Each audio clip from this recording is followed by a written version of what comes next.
exam prep. Welcome to the doubt session on international relations.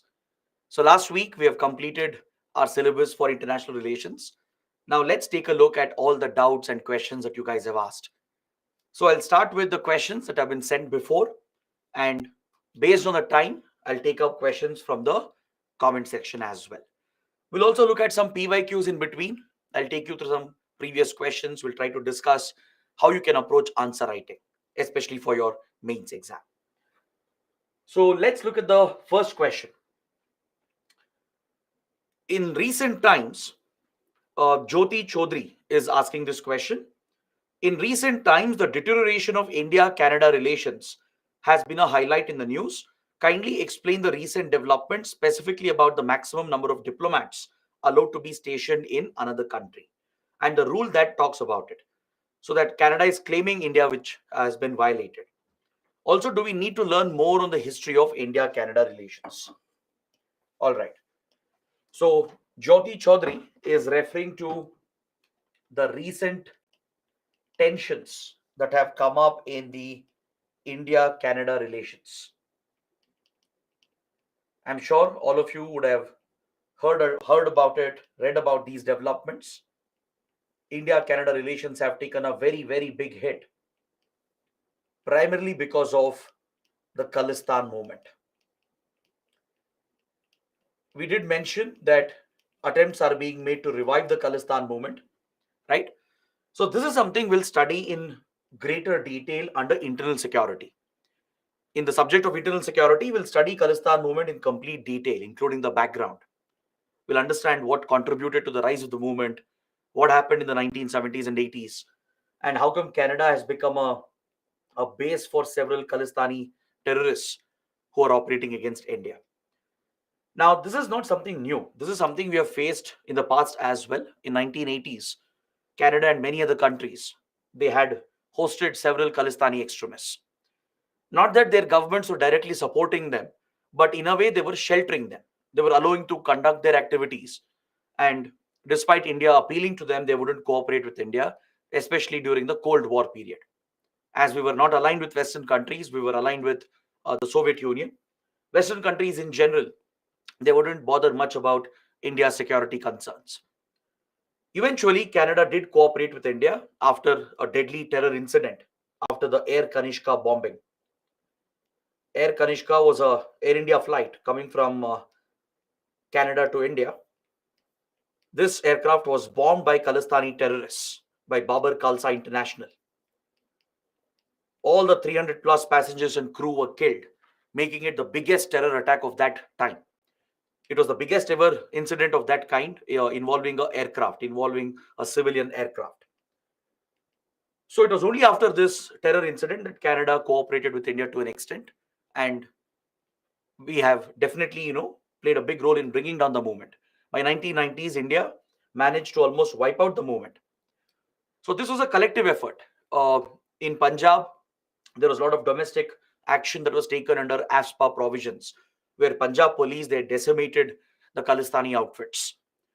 Border security also improved, which curbed the support coming in from Pakistan, and our covert operations against these outfits was stepped up.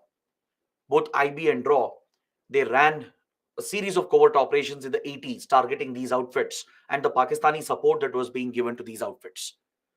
Plus, we finally got some support from foreign governments as well, which helped us in curbing this movement.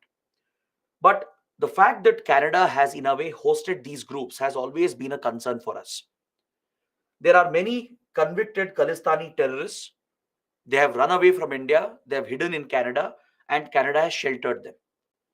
And of late, since 2015, this has again become a major issue because we have clearly seen an attempt to revive the movement.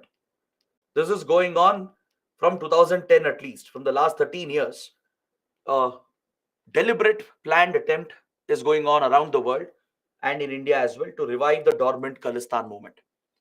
And several older Khalistani terrorists, right, who are based out of Canada and some other countries, they have reactivated themselves and they have instigated the movement again. So again, India suspects Pakistan's involvement, but It's Canada's role which has really become problematic for India. Under Justin Trudeau, there are several Khalistani extremists who have been flourishing in Canada, and Canada is not acting against them. And this time, it's not that India and Western countries don't get along. Things are very different today, right?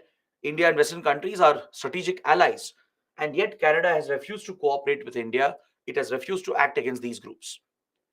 A few years ago, in 2018, Justin Trudeau was visiting India, and as part of the Prime Minister's delegation, he brought along an individual known as Jaspal Atwal. Jaspal Atwal was a Canadian businessman who had become very influential. But back in the 1980s, he was a Khalistani terrorist.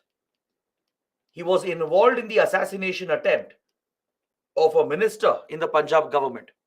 He has been convicted in this case. But before his arrest, he ran away from India, took shelter in Canada, and there he became a successful businessman. Now, this convicted terrorist was being brought along by the Canadian Prime Minister as part of his official delegation. Now, this was obviously unacceptable to India. This was a grave act of provocation. Bringing a convicted terrorist as part of official PM's delegation is great offense to India. So back then, our ties had already taken a hit. The Indian government had scaled down the visit itself. The whole delegation, headed by Justin Trudeau, was not given the kind of respect or treatment that should have been given otherwise to an official diplomatic delegation. India scaled down the visit itself, causing a lot of embarrassment for Canada. So since few years, this tension has persisted in the relationship, right? And now, especially from last year, 2022 to 2023, a lot of developments have taken place. In India itself, a group known as Waris Punjab De, headed by Amritpal Singh, tried reviving Khalistani activities quite openly. It engaged in blatant acts of extremism, attacking police stations, giving a call for Khalistani separatism, right? So India crushed the outfit, arrested most of the members, including Amritpal Singh. This led to complete chaos in Punjab for almost a month. There was heightened security, internet was suspended, prohibitory orders were imposed under Section 144. So it was a very tense period in Punjab just a few months ago. So following these incidents here in India, there was a retaliation in Western countries. In several Western countries, we saw a retaliation. Few members of the Sikh diaspora who had been radicalized, now they were getting support from some of the younger Sikh diaspora as well, who had been largely radicalized on the internet, on social media. So in several countries, from UK to Canada to US to Australia, right? Even Italy, Germany, France, Belgium, in Thailand and Philippines, in UAE, in multiple countries, some of the radical elements of the diaspora started triggering the Khalistan movement again. Right? There were protests in front of Indian missions abroad. The Indian High Commission in London was targeted by Khalistani extremists. They even brought down the Indian flag and injured an Indian diplomat. Similar clashes broke out in many other countries, and the Indian consulate in San Francisco was attacked. Indian consulates and high commissions in Australia, right, in Sydney, Melbourne, Brisbane, they were all attacked by Khalistani extremists, leading to heightened tensions. But all these governments, they acted against them. US, UK, Australia, they're very cooperative this time because we share very close strategic ties with them. So these governments have extended full support to India to crack down on these Khalistani extremists. But Canada has turned the other way. It has not only sheltered these outfits and these elements, it has allowed them to freely conduct anti-India activities on their soil. The sacred Gurudwaras are being misused by these terrorists, and Canada has allowed it to happen. Even when India provides them sufficient intelligence and evidence, the Canadian authorities don't act against them. The other problem is that Few Khalistani terrorists like Hardeep Singh Nijjar, India has designated him as a terrorist under the Unlawful Activities Prevention Act. So terrorists like Nijjar were allowed to freely operate in Canada, even conduct rallies and deliver hate speech against India. A few months ago, there was a rally in Canada where some of these Khalistani extremists, they depicted Prime Minister Indira Gandhi being assassinated by the Khalistani extremists. Now, these are grave acts of provocation, right? And Canada didn't act against them. Not a single person was arrested. So, following this, India protested against Canadian inaction. We raised it as a diplomatic issue. And we also noticed that Indian diplomats abroad were facing a lot of risk. Threats were being issued by extremists to target Indian diplomats. So, India's concerns were increasing. And around the same time, few Khalistani terrorists ended up dead in Pakistan, in UK, and in Canada in almost back-to-back events in near Rawalpindi and near Lahore. Right, a couple of Khalistani terrorists, they were shot down. In UK, a Khalistani terrorist involved in targeting the Indian High Commission who brought down the flag. He died primarily due to his health condition. He was already suffering from cancer. It's a well-established fact. And Hardeep Singh Nijjar, the chief of Khalistan Tiger Force, which is a designated terrorist organization, he was shot dead in Canada. Now, all of a sudden, Canada blamed this on India. Right? After the G20 summit, the Canadian Prime Minister went public. In the Canadian Parliament, he said that Indian agencies, that is RAW essentially, had carried out the assassination of Hardeep Singh Nijjar on Canadian soil, which is a breach of their sovereignty, a breach of their law. Prior to that, during the G20 summit itself, Trudeau had brought up this issue with Prime Minister Modi, pointing out that India had carried out the assassination. So immediately, India denied all these allegations. India has categorically denied we are not involved in the policy of assassinations, and we asked for evidence. But Canada has said it has evidence, but it can't share that in the public domain. Apparently, Canada has received the intelligence from Five Eyes Alliance,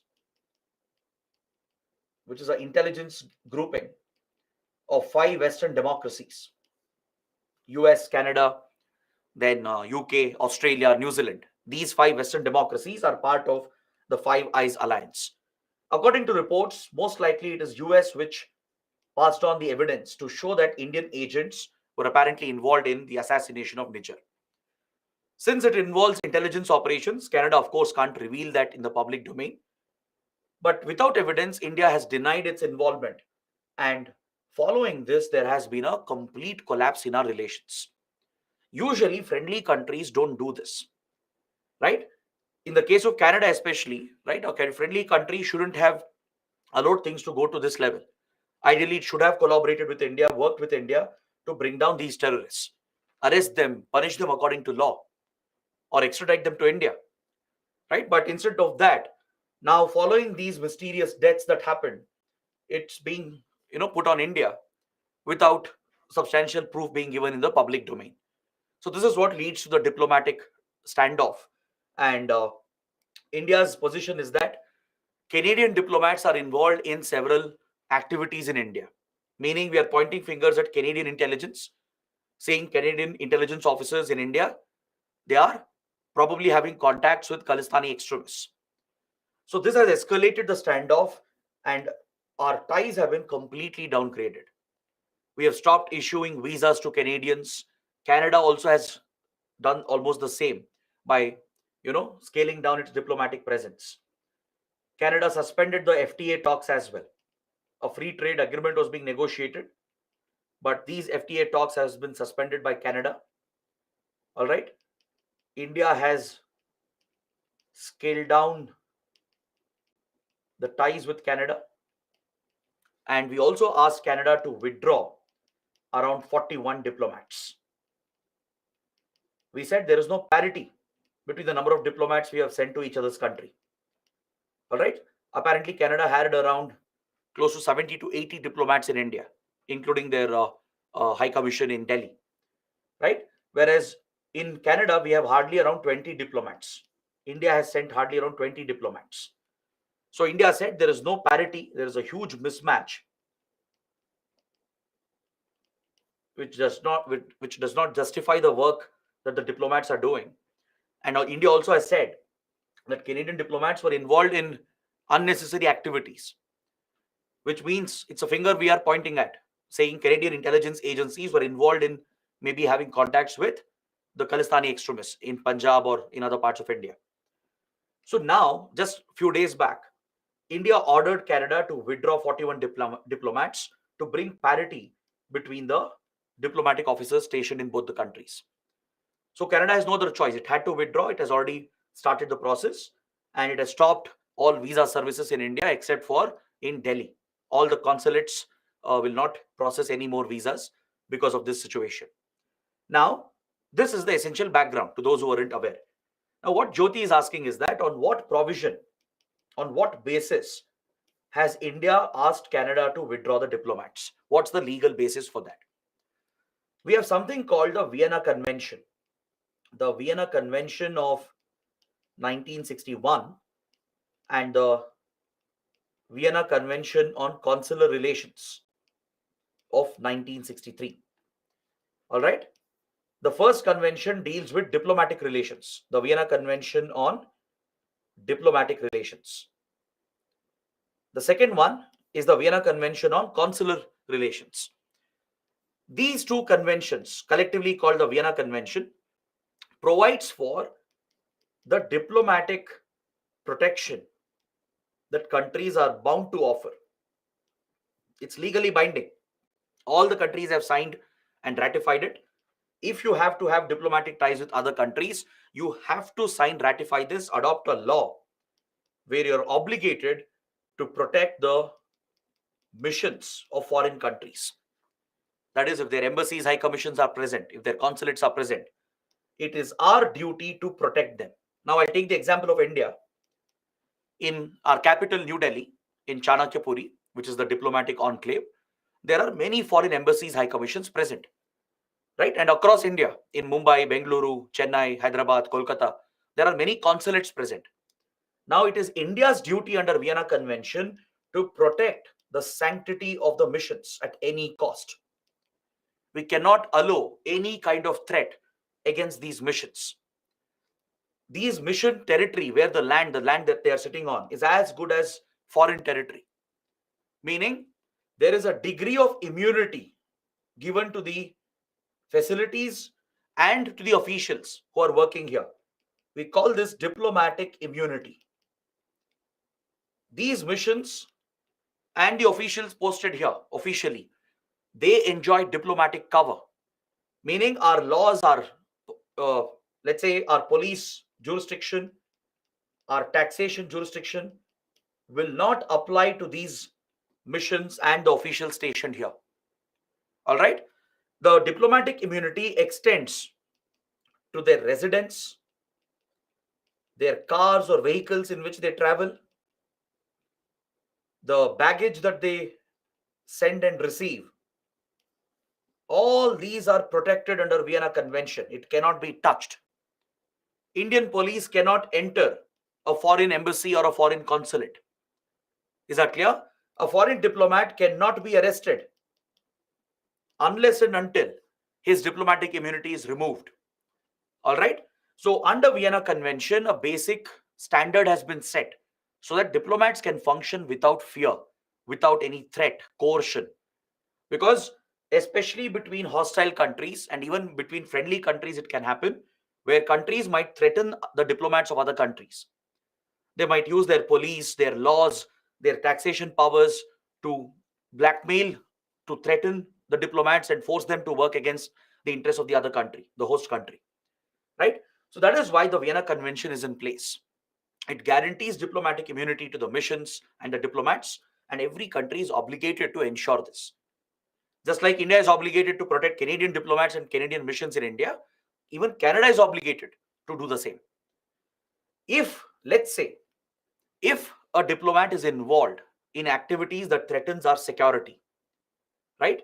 If India, for example, let's say India feels that a certain diplomat or a certain group of diplomats are not serving our interests, or let's say they are meddling with our internal matters, in such cases we can declare them as non persona grata,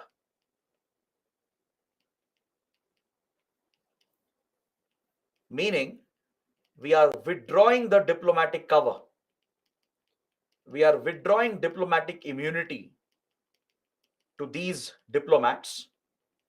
We will give advance notice, advance warning is given, right? They are given a small window within which they have to leave the country, or else they lose their diplomatic immunity, which means after that we will even have the powers to arrest them if required. We'll give them a notice of 2 days, 3 days, or 5 days. Pack up everything and leave immediately. The government has to recall these diplomats who are declared as non persona grata, meaning they don't enjoy diplomatic immunity anymore. So countries do have the power to withdraw the immunity if the diplomats threaten the security of the nation and if they interfere with the internal matters of the country. All right, this is very common. It keeps happening between US and Russia. This is a very common affair, right? US and China as well, India, Pakistan. It's usually between hostile countries that these things happen, where diplomats of the other country are thrown out. All right. But in the case of Canada, it's a rare occurrence as we were very good friends. But because of Canada's inaction against Khalistani extremists, and now the allegation it has made that India assassinated Niger has escalated these tensions. Now, on what basis are we asking Canada to withdraw the diplomats? It's because under Vienna Convention, there is a provision to maintain parity in the number of diplomats stationed in the country. This is the provision India is relying upon. Vienna Convention says that there's an article which says that two countries have to maintain parity in the number of diplomats. Like if one country has 20 diplomats, another country can't have 100 diplomats. There should be a rough equal number. If let's say one country has 20 diplomats, the other can have maybe 24, 25. The number of diplomats stationed, it should justify the work that they are doing. The whole work of the mission, right, should match with the number of diplomats stationed there. With very limited work, they can't have 100, 200 diplomats, right? If the workload is too much, then yes, maybe 40, 50 diplomats can be allowed. And also countries can, come to their own understanding as well. They can sign an agreement saying we will station these many diplomats each. But between India and Canada, there was no parity. As I told you, we had only 20 diplomats across Canada, across the embassy, the High Commission, the consulates. Canada had almost 70 to 80. That's a huge mismatch. So India now has ordered 41 of them to be withdrawn because India or else will withdraw the diplomatic immunity. So Canada has withdrawn these diplomats and it has shut down its visa services in India except for in Delhi. So this is what has happened. All right. I gave you a little detailed explanation so that we can get an insight into India-Canada relations as well. Anyways, we'll discuss this in internal security from the security point of view, right? But now this is enough. You don't have to go into the background of India-Canada relations. This is more than sufficient. So I hope this answers the question. Now let's look at the next question. Russia has shown quite an interest in building relations with China and Pakistan and also is conducting military exercises with Pakistan. So while it is understandable in the context of China, explain Russia's involvement with Pakistan and its impact on India. See, as you know, Russia, China have always been close allies. Despite the small issues they have had, they are very strong allies of each other.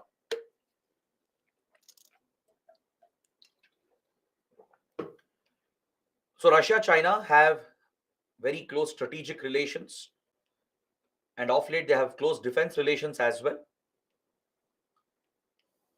Now, especially when it comes to countering Western countries, Russia, China are always on the same page at platforms like United Nations. Even with regard to most of the global conflicts, Russia, China are on the same page. Because it's understandable. Both are authoritarian governments, left-wing communist governments, and their common rivalry with the West, the geopolitical tensions they have, leads them to align together in the strategic defense domain.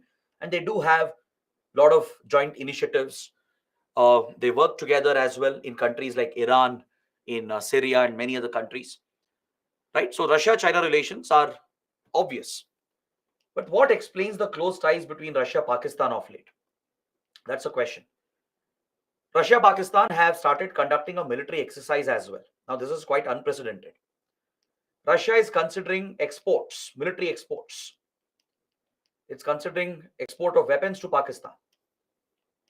Now, these developments are quite unprecedented, right?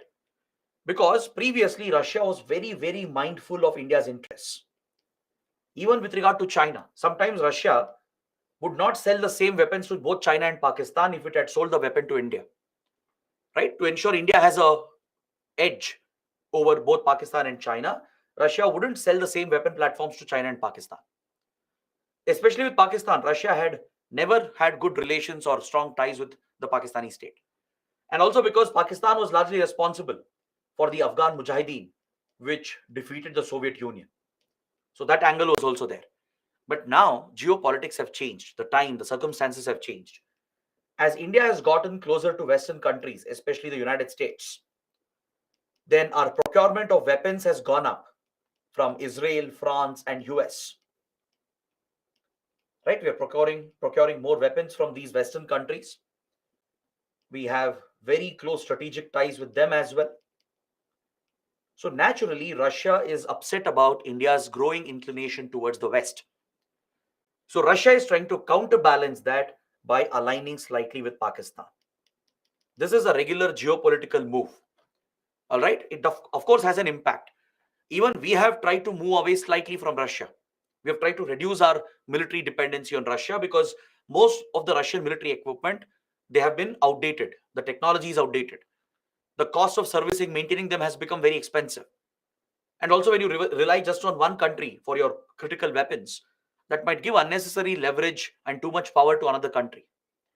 Russia has often misused this monopoly on our military market, the defense market that is there, and it has even jacked up the prices. It has deliberately increased prices, forcing India to buy Russian equipment at much higher cost. So this is something India was worried about. So what we did was we diversified our defense imports. We procured more advanced technology from France, Israel, and US. So this has cut Russia's share in our defense market. So Russia was upset about that. And also the growing strategic inclination between India and Western countries is also something that bothered Russia. So Russia is counterbalancing India and its inclination towards the West by getting closer to Pakistan. That's what explains that shift. So it does concern India, but again, even we have inclined towards the West. So that's how diplomacy works, right? You strike a balance between both sides. And India has done quite well in the case of the Ukraine conflict by backing Russia, by giving all the support, right? At all the UN votes, we have abstained. We have never voted against Russia, criticized Russia for the war, and we have bypassed the sanctions. We have been one of the biggest buyers of Russian oil, right? So in that regard, I think we can balance it out. Shouldn't be much of a concern. But yes, India does feel a little irritated that Russia has gotten closer to Pakistan. That concern is definitely there. Next, recently it has been observed that Russia is under Chinese influence, trying to set up ties with North Korea. Student is asking, Russia is getting closer to North Korea with the help of China. Okay. Rumors include the possibility of nuclear weapons sharing. What does Russia and North Korea gain from this respectively? What should be India's stand on it? Okay. See, first of all, Russia does not need China to intervene to set up ties with North Korea. Russia and North Korea are already close to each other. Understood? Of course, China and North Korea are very close to each other. Russia and North Korea also are very, very close to each other. Now, recently, as a result of the Ukraine war, Russia is facing critical challenges. Its weapon supply has depleted. Is that clear? It has not been able to handle the military logistics. The war has drained the Russian economy, Russian resources. Russia is struggling with shortage of weapons. It is trying to source weapons from wherever possible. For example, from Iran. Iran has supplied a lot of weapons, including its drones and missiles, to aid the Russian war against Ukraine. There are reports that China also has been giving similar support, where weapons are being transferred to Russia. But however, it's not been confirmed, it's not been verified. But there are rumors that China has started supplying weapons as well secretly. Recently, there was a meeting between Putin and Kim Jong-un, the leader of North Korea. Kim Jong-un was invited to Russia. The two leaders met and they have discussed possible weapons transfer. Apparently, North Korea has promised to supply artillery and battle tanks and other ammunition that is needed. So this is why Russia-North Korea ties are in news. But this is nothing new. All right, Russia and North Korea have been always close to each other. Russia has had very good military strategic ties and financial ties with North Korea. But the question of North Korea giving nuclear weapons to Russia is baseless. Because Russia already has thousands of nuclear warheads, thousands. It doesn't need any support from North Korea in that regard. And that would also be a grave provocation, a very grave escalation if nuclear weapons are brought into the picture, right? And neither is Russia looking to transfer nuclear weapons to North Korea. North Korea has its own illegal rogue nuclear program. It does have enough warheads. So there is no question of transferring nuclear weapons. What you have read is largely rumors, but definitely North Korea is considering weapons transfer. Reports are saying the transfer has already started.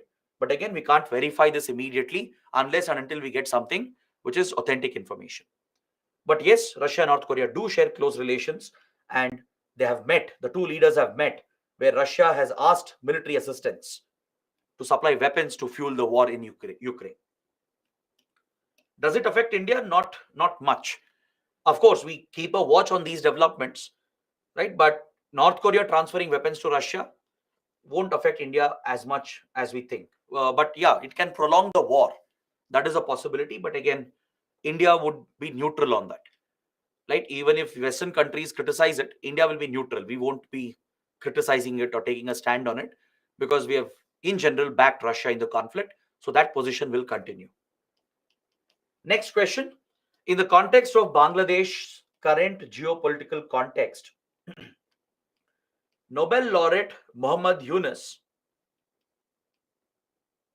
is said to be backed by the US in order to counter Prime Minister Sheikh Hasina and her Awami League government.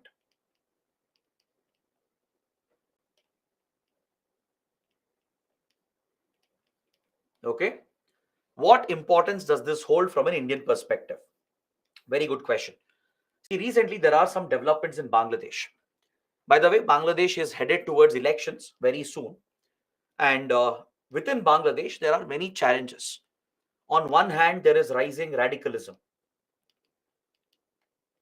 religious fundamentalism, especially under groups like Jamaat, the Jamaat-e-Islami, Bangladesh Nationalist Party, and others. Right? They have openly promoted religious fundamentalism, leading to even the persecution and targeting of religious minorities. All right. But as you know, Sheikh Hasina's Awami League government is a secular government. It's a progressive nationalist government which has always been pro-India. So as long as Sheikh Hasina and Awami League are in power, India's interests are protected. We studied how Sheikh Hasina single-handedly helped India to target Northeast insurgents who were, hiding in Bangladesh. India's concern is about these radical forces who are openly against India. And they are pro-Pakistan forces, pro-Pakistan elements. Now, in this complex situation, the US is poking its nose. This is American diplomacy, as usual. The US has been poking its nose in Bangladesh because it wants to counter China. China is very close to Sheikh Hasina and Awami League. Don't forget that. Sheikh Hasina might be a good friend of India. She might have helped India with all our security interests and problems. But Awami League and Sheikh Hasina are close to China as well. Bangladesh is part of the Belt and Road Initiative. China has made very big investments in Bangladesh. It has even supplied weapons to the Sheikh Hasina government. But Sheikh Hasina has ensured Chinese influence doesn't threaten Indian influence. She has been able to strike that fine balance. Right? She need not, push China against India or India against China. She hasn't done that. So from India's perspective, Sheikh Hasina is the perfect leader for us in Bangladesh. But the Americans have a problem with this, right? As Bangladesh is a major Indian Ocean power facing the Bay of Bengal, the Americans are trying to counter the Chinese influence in Bangladesh, and that is why they want Sheikh Hasina to go. They made it quite openly clear. There are very clear evidences to show that the US State Department and maybe the CIA, they're actually working, to ensure Awami League loses the next election. They want Sheikh Hasina to be out of power. All right. And on the other hand, Muhammad Yunus. Who's Muhammad Yunus? He's a Nobel laureate. He won the Nobel Prize for Economics many years ago for his tremendous work in the world of microfinance. Muhammad Yunus was the one who popularized microfinance, transformed livelihoods through microfinance, where small loans, credit is given through microfinancing institutions. If Bangladesh economy transformed, right, especially if women could start their own businesses, right, and if this model could be followed in other countries, including in India, it's because of Muhammad Yunus. The bank he was running, the Bandhan Bank, and the model he created for microfinance is what, transformed rural economy in many countries. That's why he was awarded the Nobel Prize for Economics. Now, Muhammad Yunus is being seen as an American puppet who's being propped against Sheikh Hasina. So, Sheikh Hasina's government has filed many cases against Muhammad Yunus, including corruption cases, and he has been arrested as well. So, this is the internal dynamics of Bangladesh. Within Bangladesh, there is this larger game that's going on where US is trying to put pressure on Sheikh Hasina and Awami League in order to restrict Chinese influence. That is what you see, which is happening in Bangladesh today. But Awami League and Sheikh Hasina are the best bet for India. All right. So India does have a problem with the American policy. We have made this clear as well, not to meddle in Bangladesh. It's not America's business to meddle in Bangladesh. India has made this very, very clear. Next question. Given the refugee crisis in Europe, the question is referring to the refugee crisis in Europe. Given the refugee crisis in Europe and the frequent civil wars and disturbances in West Asia, are the European countries and European Union trying to do something about the revival of peace in the region? Okay, to tackle the issue. And what is their approach towards refugees? What in general should be any nation's response to the influx of refugees? See, European countries with European Union are definitely trying to stabilize West Asia. That is for sure. Because West Asia has seen multiple conflicts, from the civil war in Syria and Yemen to spread of terrorism across many countries. West Asia has been a major concern, not just for the region, but even beyond the region. Now, with new conflicts breaking out, like between Israel and Hamas, right, and other geopolitical tensions opening up in the region, so there is a risk of greater flow of refugees. If you guys remember, I had mentioned this as well, how Europe receives a large flow of refugees across the Mediterranean, particularly from West Asian countries. Right? Not just from West Asia, even from North Africa as well. In North Africa and also in West Africa, there are civil wars going on. You have dictatorships, extreme poverty, terrorism. So many people, they run away from North African, West African countries as well. They take the risky sea route through Mediterranean Sea to cross over into Europe. So European countries have been dealing with the refugee crisis for many years right now. At least in the last 10-15 years, the refugee crisis has gone up.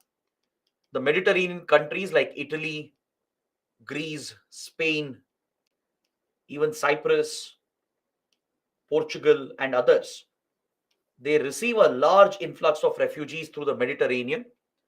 From here, the refugees sneak across borders into France, into Germany, into UK as well, or even other countries like Belgium, Netherlands,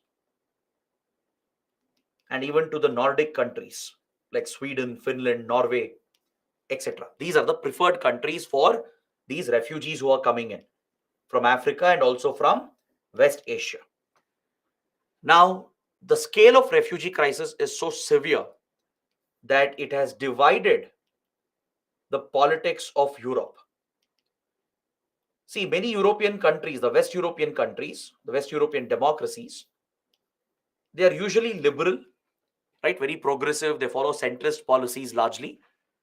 So many governments here, they accepted refugees.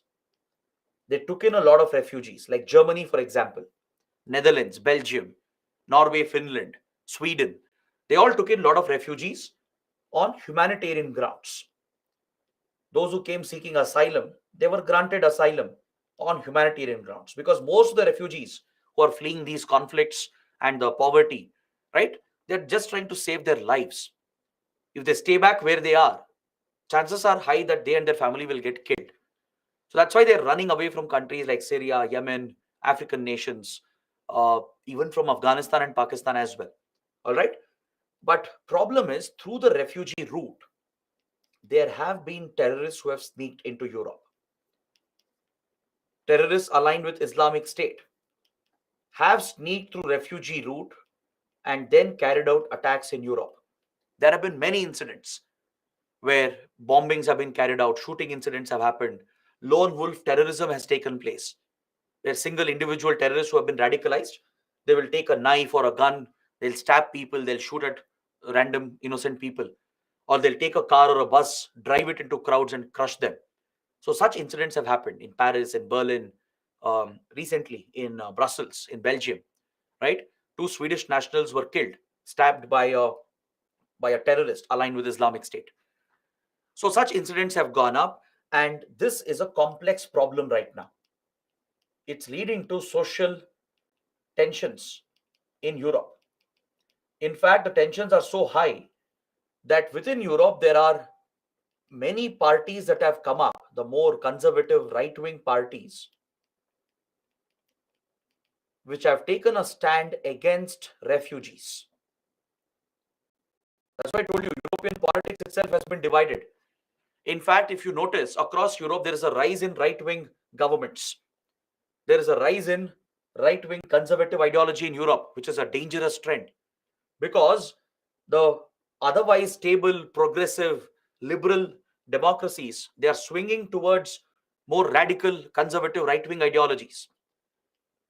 Because many of the refugees who come in, right, some of them might get involved in crime. They may not contribute to the economy. Some of them look at them as a burden on their country. And some of the terrorists are sneaking in through the route and carrying out attacks. So this is where genuine refugees are also facing the brunt. See, this is a disastrous humanitarian crisis. Majority of the refugees will be innocents, will be just trying to save their lives. They have no other option left in their lives. All right. But some of the refugees who resort to crime and illegal activities, some of them who enable terrorists as well, or terrorists sneaking through the route and carrying out attacks, they have escalated the tensions. Europeans, right, largely oppose the entry of refugees. Most of them, right, they're supporting these right wing parties that have come up. They have built entire political base based on this. Many governments have won elections. Many parties have formed governments by winning elections on this issue, by taking a stand against refugees. This is also promoting Islamophobia as well, against innocent Muslims also. So it's become a very complex social problem, right? So some European countries have brought out laws to streamline the process. They have a law where genuine cases of refugees, they will be treated in a humane manner. Those who are genuinely seeking asylum, they'll be permitted. They are putting a cap as well. Per year, these many refugees will be allowed, and the rest will be turned back. And the other tragedy is that many refugees who take the risky route in the Mediterranean Sea, right, they get killed in the sea itself. It's a grave human tragedy which is happening in front of our eyes. Several boats, they sink, killing hundreds of refugees at a time, including young children. So many such incidents have happened in the Mediterranean, because they take the help of these human traffickers who will smuggle them across through the sea route. And these boats are not equipped. These are old rudimentary boats, and they're overcrowded. Boats with a capacity of 20 people will be carrying 100, people, right? So many of these boats, they get caught in the sea, they sink. killing everyone on board. So it's become a humanitarian tragedy, a disaster. So that is why the UN is working on a global framework. The Global Compact has been brought out on migration. So under that, a proper refugee related convention is being worked out. We have a refugee convention, which I discussed in the classes, but it's too outdated. Not many countries have adopted it. So a new framework is being worked out under the Global Compact on migration. Now, whether countries should accept refugees, see, that is left to them. It's a decision of the government of the day. But India does have a rich tradition of accepting refugees on humanitarian grounds. It's a it's also a basic, obligation to your international commitment under UN Charter, under Universal Declaration on Human Rights. All countries have committed to uphold basic human rights to protect refugees, right? So if it's in your capacity to deal with them, protect them, then definitely, why not? But of course, there should be regulations. There should be some responsibility, duties imposed on refugees as well, some rights given to them as well. That's what Refugee Convention does. But many countries have not adopted it. So whether countries should accept them or not, it's left to them. Like India, for example, turned back Rohingya refugees. But in the past, we've accepted Tibetan refugees, Sri Lankan refugees, Bengali refugees, Afghan refugees, and even Rohingya refugees have been accepted in the past, right? So government of the day will decide on it. Maybe to streamline that, as I told you, we should have a common law or a policy in place. I discussed this under India Myanmar as well. To streamline this issue, there should be a global convention and there should be a national law under national policy. Next question. In response to increasing Chinese influence in Indian Ocean, the student is referring to Chinese influence in the Indian Ocean region in countries like Sri Lanka and the island nations. Okay, she's referring to the growing influence of China in these Indian Ocean countries. So are we also trying a similar strategy to counter Chinese influence in China's seashore and strategic interests? She's asking whether India is also trying to counter Chinese influence. For example, in South China Sea, or in the Pacific, or in the East China Sea. Now, this is something we have covered comprehensively. Of course, India is also countering the Chinese influence. If China is stepping up its diplomatic, military, and economic presence all across Indian Ocean, India also is doing the same. Remember, we studied our ties with Japan, Vietnam, with Philippines, how India is exporting BrahMos cruise missile to Philippines. We discussed the close defense relations, the strategic economic ties and defense ties we have with Japan and Vietnam. We spoke about the Quad grouping, the position of the Quad countries. I explained India's position of the South China Sea conflict, right? So definitely India is countering China in its own backyard. If China can meddle in India's backyard, which is our Indian Ocean, India also is stepping up its influence in China's backyard, in the South and the East China Sea and in the Pacific. Next question. Can a possible war break out between China and Taiwan? Can a possible war break out? Because recently we have seen several airspace violations as well as Chinese threats of annexing Taiwan forcefully. So what will be its impact on geopolitics? See, China-Taiwan tensions is something we have discussed in class. We understood the origin of this dispute. Mainland China, which is ruled by the PRC, the People's Republic of China, claims full sovereignty over Taiwan. Right? The communists, when they won the civil war under Mao Zedong, they pushed Republic of China. The then Chinese government was pushed out, along with the then political party, the Kuomintang. The Kuomintang was the Chinese political party which was in power, which was forming the Republic of China. So this government, along with the party, was thrown out and cornered into Taiwan. And that is your Taiwan today. Since then, China has claimed Taiwan for itself. That's why most countries, they follow the one China principle. They don't recognize Taiwan. They don't have official diplomatic ties with Taiwan. Is that clear? no official diplomatic ties with Taiwan. Even India does not have official diplomatic relations with Taiwan. All right.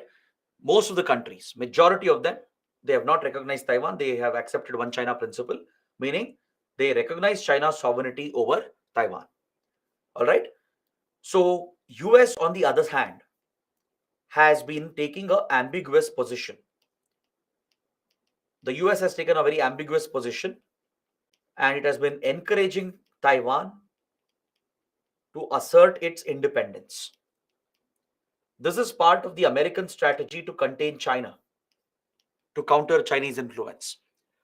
So, as the US has stepped up its defense supplies and its involvement in Taiwan, China has been more angry and it has been retaliating against Taiwan. You might have read recently that top Chinese leaders and officials, they visited Taiwan, right? From the US, especially from the United States, top American officials and diplomats, leaders have visited Taiwan. The US Speaker, the US Secretary of Defense, right? And top American diplomats and officials, they have visited Taiwan, which is seen as a provocation by China, right? Because this is seen as Chinese territory, and US has maintained this ambiguous position, and it has continued these high level visits deliberately, and also it has been supplying weapons to Taiwan. And the US Navy is deployed near the Taiwan Strait.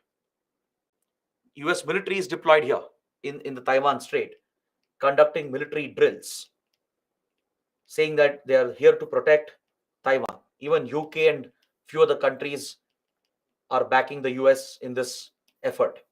So this is a clear American Western attempt to box China in, to contain China in the region. So for these acts of provocation, China has retaliated with aggression. China has violated the airspace of Taiwan repeatedly. Chinese fighter jets, Chinese naval ships and submarines, they deliberately breach Taiwan's boundaries, right? And they issue threats as well. And China is always on a full alert mode for even a potential war. So if you're asking me if there is a possibility of a war breaking out, definitely yes. One mistake from either side or a series of escalations from either side can trigger a possible war breaking out, right? Taiwan will not instigate. Taiwan is a very weak power. It can never stand up to China, even with Western help, right? It will be very difficult for Taiwan to withstand. But still, Taiwan is quite formidable. You can't rule out Taiwan as such. It is still formidable military power because there is a lot of Western support coming in. But of course, it's nothing compared to China. So Taiwan is unlikely to trigger a conflict. But if someone were to trigger a conflict here, it will be China. If the Americans or Western countries were to do something, something really escalatory, like they did with Ukraine, right? Then China will definitely decide to go to war as well if required. So the possibility is definitely there. So tensions are very high in the Taiwan Strait. There is constant face-off happening between Chinese and Taiwanese military forces, and even with Western forces, with American forces especially. So this is a flashpoint. So potentially a war might break out, and it will have a devastating impact because Taiwan is also a major economy, along with China being a major economy. And this region here is a very important shipping channel from the Pacific to Indian Ocean. The South China Sea, East China Sea is a link. So this will disrupt supply chains. It will wreak havoc to the global economy, especially chips, semiconductor chips will get disrupted. Taiwan is the leading producer, right? Even China is a major producer. So the war will have a deadly impact on the semiconductor industry and other critical industries, even automobile, several engineering industries, right? And the whole economy and supply chains will take a big hit. And of course, India will also be affected by such a conflict. So yes, definitely the potential is there. Next question. India's relations with Taiwan are bare minimum. Student is referring to India-Taiwan relations. So the relations between India and Taiwan are bare minimum. Should this equation be changed maybe slowly and steadily towards forming friendlier ties? what's the possibility of a covert relationship similar to what we had with Israel? There is no need for that. India, Taiwan have relations already. Please understand that. I mentioned this as well. See, we have no official diplomatic relations. Is that clear? Officially, we don't recognize Taiwan as a country. Officially, we don't have embassies in each other's country. We don't send officially diplomats to each other's country. But however, we do have a very close trade, economic, and tourism relationship and a cultural relationship. There is a Taiwanese Trade Cultural Office in Delhi. Similarly, there is an Indian Trade and Cultural Office in Taiwan, in Taipei, in the capital of Taiwan. At Taipei and in Delhi, we both have offices. These are not embassies, these are not diplomatic missions, but offices are there to facilitate trade and cultural relations. We actually have a very good trading relationship, right? Taiwan is a major supplier of semiconductor chips to India and other critical components, electronic components especially, right? There are Indian businesses operating in Taiwan. Taiwanese companies are operating in India. A lot of tourists also visit each other. So we do have a trade and economic and cultural relationship, all right, but no official diplomatic ties. So there's no need for a covert relationship. But if India ever were to consider this, please remember this will be a grave provocation by India, and China will not take it lying down. China will retaliate. China will not spare a country that will recognize Taiwan or set up ties with Taiwan.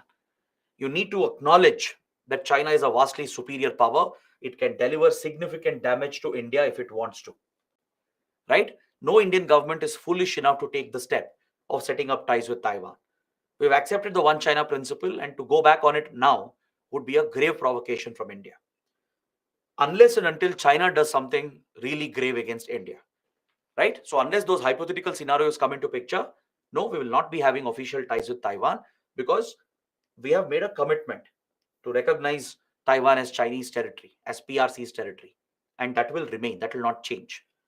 But hypothetically, just to engage in your question, let's say China were to do something very aggressive against India. Let's say it goes to war with India, maybe captures a large Indian territory. Then India might think of such provocations deliberately, to revoke the one China principle, set up ties with Taiwan, and aggressively support Taiwan against China. Otherwise, India will not do it, because we will take the hit. China will retaliate definitely, economically, diplomatically, and even through military methods. It can retaliate against India and deliver a significant pain for India. All right. So there's no question of India setting up ties with Taiwan. We already have trade and cultural ties. That is enough. Official diplomatic ties don't exist. It will never be set up. Next question. In the current global scenario, new wars and conflicts are breaking out almost every year. What could be done to bring about and promote peace at an international level? A good question, because we are living in very difficult times and very interesting times. There's actually a Chinese saying, a proverb, that may you live in interesting times. It works both positively and negatively, right? And honestly, in today's world, we are living in very interesting times, both domestically and abroad. The last few years especially has been very, very chaotic in geopolitics. A lot of unprecedented, earth-shaking events have taken place. Something unimaginable before, right, has occurred right in front of our eyes. From Taliban takeover in Afghanistan to multiple civil wars in West Asia and Africa, multiple military coups in Africa, then Russia-Ukraine war. It was unthinkable at one point, and now the Israel-Hamas conflict. Even this was unprecedented. The scale of Hamas attack on Israel, the terror attack it carried out, and now the scale with which Israel is retaliating. These were unprecedented, unexpected, right? Trust me, a few years ago, if you had said this would happen, no one would believe this. So such dramatic events have taken place, and to promote peace in such a divided world, you need strong multilateralism. You need multilateralism where multiple governments can focus on promoting peace and stability. Just a few countries can't achieve anything. And also, the world is divided, as I told you. Now, any conflict is not just between two parties, there are others involved as well. Like you take Israel Hamas conflict, there are many other powers involved behind it. Israel is being backed by US and European countries. Hamas is being backed by Iran, Qatar, Syria, and others. Right? You take Russia-Ukraine conflict. Ukraine is being backed by all Western countries. Also has the support of China, Iran, North Korea, and the others. Right? So these powers, they are playing their own geopolitical games, their covert wars with each other. So to bring an end to that, at least to stabilize the situation, what you need is multilateralism. So platforms like UN or any such global platform should become more effective. It should become more proactive. But unfortunately, UN in the current format has become ineffective and useless. Uh, as all these countries, the P5 countries have the veto, as we studied, they largely use the veto for their own self interests. We are not finding solutions for any of these conflicts.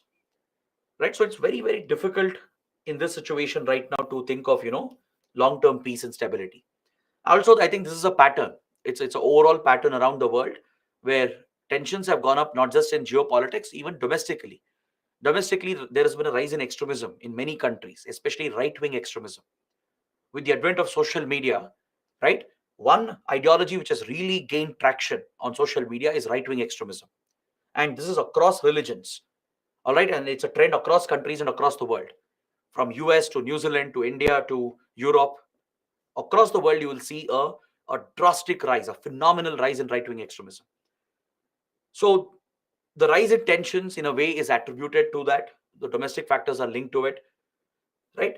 So, as I told you, it's only neutral mediation, multilateral pressure, which can find solutions to such conflicts. So, this is where I think India can play a big role, as India has always been multi aligned and we have good ties with most of the countries. We can actually play a big role in, bringing some stability, bringing some conversation between these conflicting parties. Not just India, there are others as well, like Brazil. You have Indonesia, which is quite influential, right? Which is also known for its neutrality. All these powers, they'll have to get together. Just one country can't pull it off. Just India or just Brazil can't do it.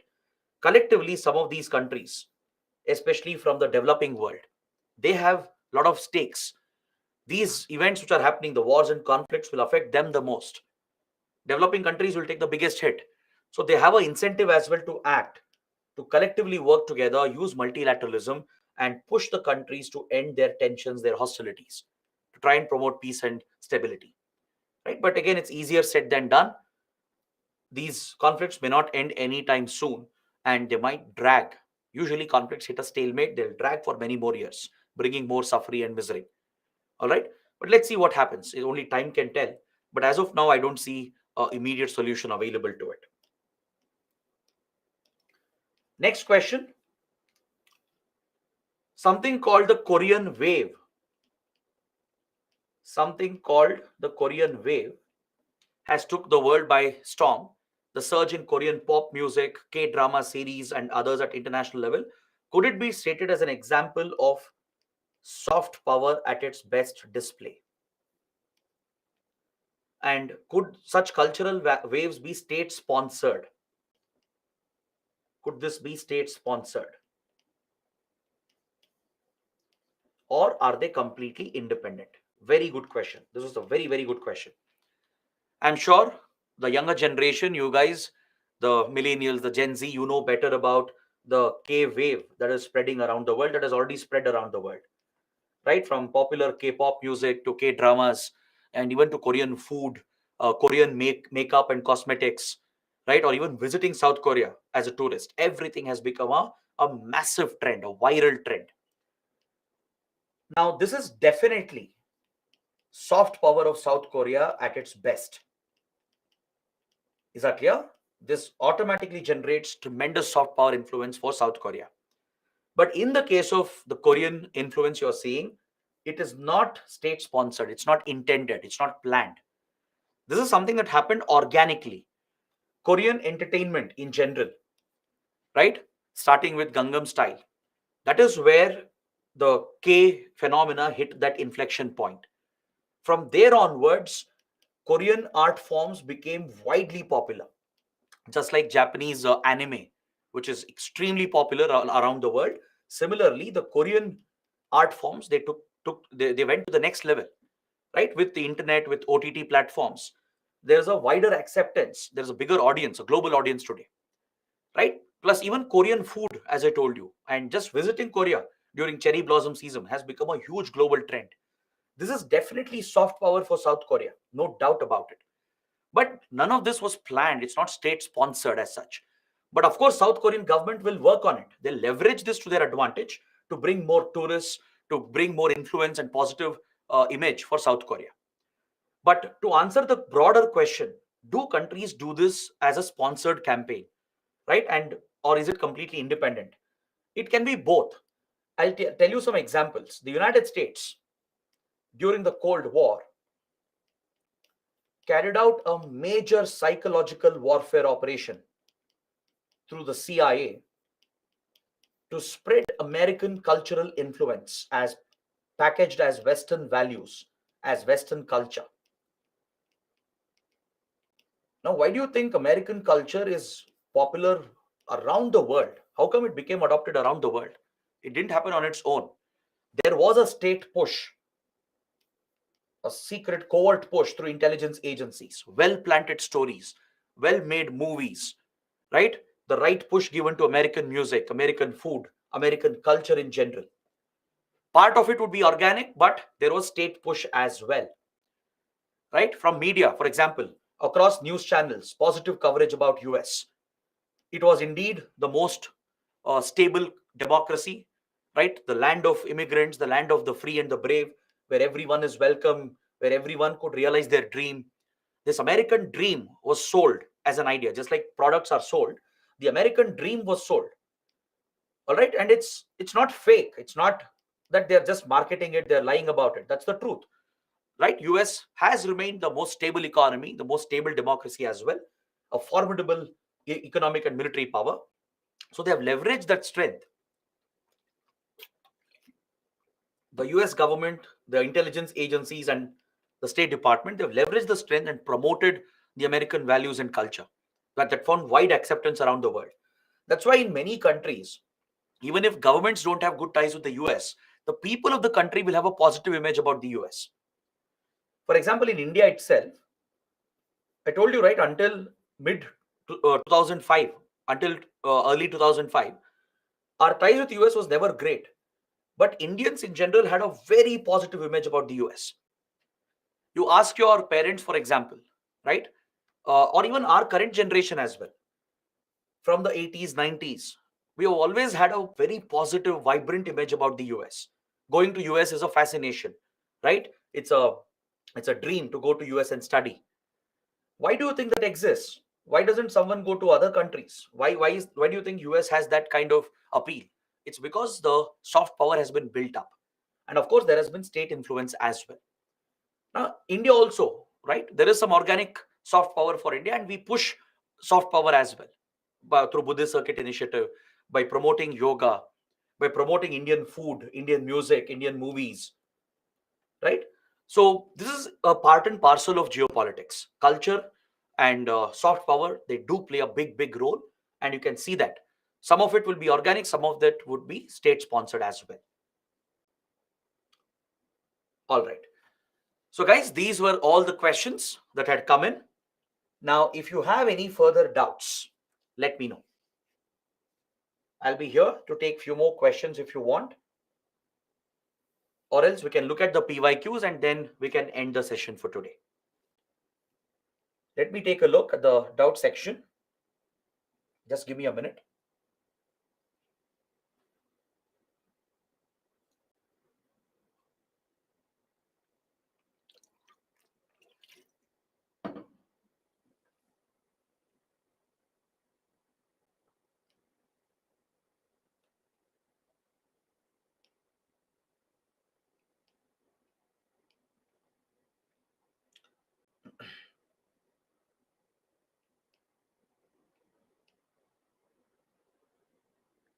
Pratik is asking difference between consulate, high commission and embassy.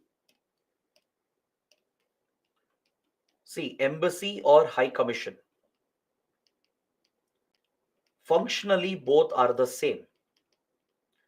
Your primary mission, the main mission you have in the capital of the other country, is an embassy or a high commission. All right? Like the American embassy in Delhi, the British High Commission in Delhi, the Chinese embassy in Delhi. Is that clear? So the main mission, which is in the capital of the country, the main diplomatic mission that you have in the capital, that is either an embassy or a high commission. Functionally, they are the same, only the name is different. Why is the name different? It is called high commission only in former British colonies. Only the Commonwealth countries have this arrangement where they call embassy as high commission. All right, there is no difference. Like Indian High Commission in London, Indian Embassy in Washington, D.C. are exactly the same. These are our diplomatic missions in the capital of UK and US, respectively. They perform the same functions. The names are different. That's it. The name is different because the Commonwealth countries, which is a grouping of all the former British colonies along with Britain, they have agreed to designate their missions, their embassies as high commissions. Like Indian High Commission in Canberra, Australian High Commission in Delhi, right? Because Australia is a former British colony. Canada as well. Canadian High Commission in Delhi, Indian High Commission in Canada. Whereas with others, it's the embassy, like Indian Embassy in Brazil, Brazil's embassy in Delhi. So that's how it changes. All right. Functionally, both are exactly the same. That is the main diplomatic mission in your capital. So this is where the diplomats, they will maintain ties with the government. This is where the ambassadors or high commissioners are deployed. They head the mission. All right. Ambassador, high commissioner is again exactly the same. Functionally, role wise, they're exactly the same. The name becomes different in Commonwealth countries. Like Indian ambassador to US, but Indian High Commissioner to Pakistan, Indian High Commissioner to UK, Indian ambassador to China. All right. So only British colonies will address each other as high commissioners. In other countries, it becomes just ambassador. So both are exactly the same. Now coming to your consulate. Consulates are the regional branches present in major cities. These are the regional missions, the local missions. All right, like in the case of India, major cities like Mumbai, Bengaluru, Chennai, Hyderabad, Kolkata, they have many consulates of foreign countries. This is where consular services are provided, like visa services, for example. All right, along with that, they try to promote trade and economic relations in that respective region. In that particular region, they look after any interest the country has to look for some resources, to bring some investments, to form economic partnerships, etc. Like US consulate in Chennai, right? It will issue visas to Indians, and the US consulate will also have diplomats and consular officials who will have good ties with the state governments at the regional level. They look out for investment opportunities for cultural economic collaboration in that particular region. Similarly, the Mumbai consulate of the US will do the same work. All right. So consulates are your regional missions, the branches that functions under the main embassy. India also has multiple consulates in US, in Houston, in San Francisco, Chicago, New York, right? We have multiple consulates doing the same work, providing consular services and building trade and economic and cultural relations. But the main mission will always be your embassy or your high commission. That is the basic difference.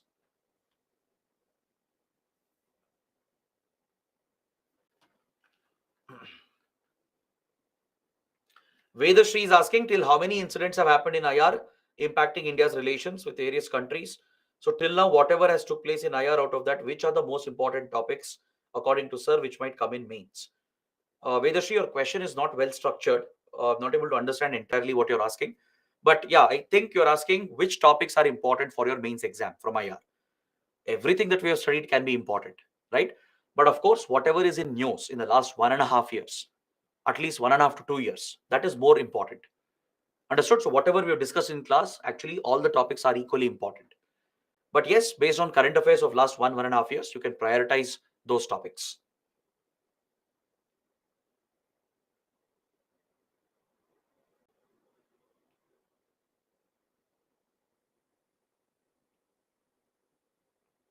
Vedashri is asking, sir, discussed many topics, only 4 to 5 questions come in mains. So all of that will be important. Obviously, this is the whole subject. From the subject, you can expect 4 questions in IR, which is still a very big chunk. Plus, there will be related questions in other papers, in other subjects connected with IR. So a total of 7 to 8 questions can be answered from your IR. It's not just 4 questions, right? And this is the syllabus by UPSC. You have to cover this to answer those 4 to 8 questions.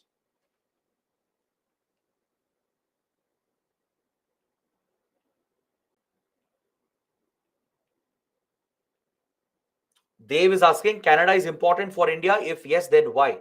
Definitely, Canada was important to India, right? Because we do have good trade relations and we have a very big diaspora, right? There are lakhs of Indians, majority of them being Sikh diaspora and others as well, thousands of Indian students, Indian workers. So their safety, their well-being is a concern for us. Plus a trade relationship. Canada has been a source of FDI. Then Canadian funds, the pension sovereign funds, they are major investors in the Indian economy. They've invested in many key sectors in India. They've backed many startups in India. So the economic cultural relationship has been a key factor. And now that is taking a hit. It will take a hit if the diplomatic ties are affected.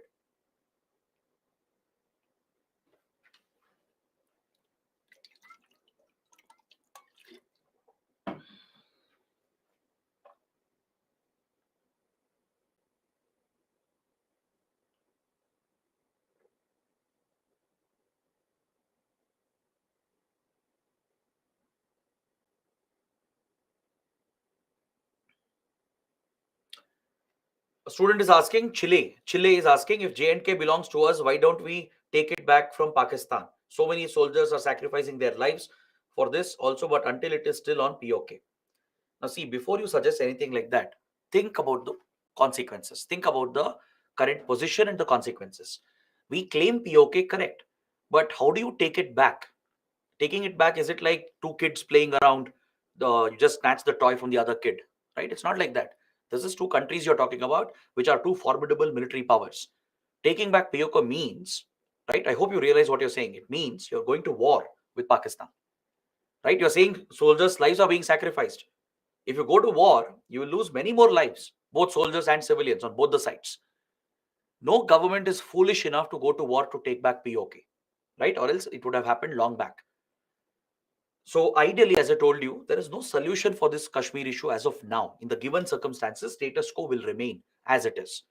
Ideal solution is you settle the boundaries, hopefully as it is, right? Or maybe provide greater autonomy on both the sides to the Kashmir areas, both Jammu and Kashmir and POK, right? And this has to happen only through negotiated settlement, through bilateral talks and negotiations. Other than that, war can never be a solution. And please don't ever suggest this. That will show immaturity on your part.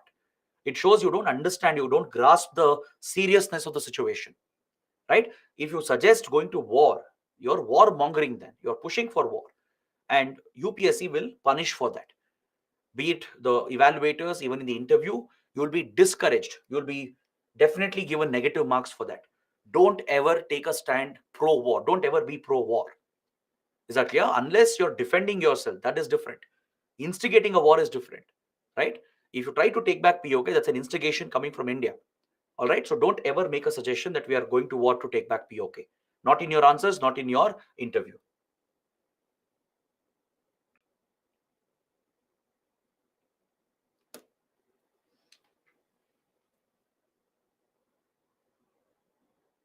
Mega is asking, sir, why Russia is recruiting Indians into its military?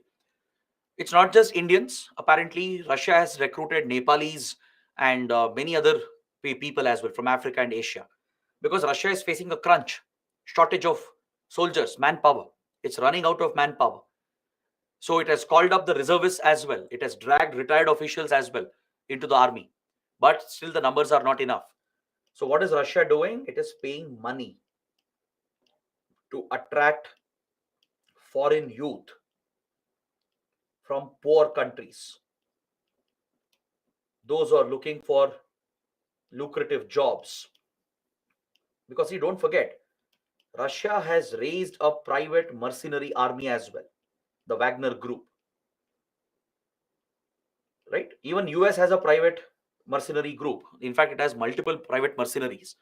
But Russia has a major mercenary outfit called the Wagner Group.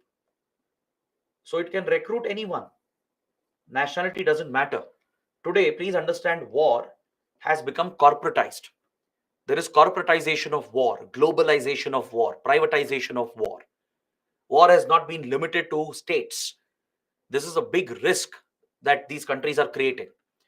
Russia, which is in desperate need of more soldiers, it needs manpower. It is attracting youth from around the world by paying them, by offering them citizenship. Russia has said, you work for Russian army for 1 year, you'll be given Russian citizenship. Because for them, accommodating few thousand, few lakh people is not a big deal. It's such a large country. There will be absolutely no burden on the country. So they desperately need manpower. So that's why they are recruiting from around the world. And according to reports, there are many Indians, many Nepalis, Filipinos, many Africans as well, right, who are struggling. They come from poor families. They don't have good education or good jobs. They don't have a livelihood. So they're obviously attracted by the offer. Many of them have traveled to Russia, right? The Indian government is unaware. I mean, the details are not clear as to how many people might have joined, but it's very, very clear that at least a few hundred have already joined. So they're getting a decent salary compared to what they get in India, and the promise of citizenship if they survive for 1 year. So this is indeed a concern, right? This is clearly, erasing nationalities. Usually, war is fought on patriotic lines, on nationalistic lines, but this globalization, privatization of war, where a corporate element is being brought into it, right, where money is being used as an enticement, is something that is the world is facing, right? So it does remain a concern, and that is something we should bring up with Russia. If Indians are joining the Russian war, right, and it's not just Russia, it's happening on the Ukrainian side as well. Even Ukraine had given a call due to shortage of manpower. It gave a call from around the world to come and join, and it will pay them money, right? For Ukraine, money is not a problem. Money is flowing freely from Western countries. Getting men is the problem. So it's hiring from around the world. So there are many people who have joined Ukrainian forces as well on both sides. So this is leading to a very dangerous situation, right? So India has to bring it up. India has to raise the issue with Russia and even with Ukraine and keep a check on these activities. Ensure Indians at least don't go and join these external conflicts.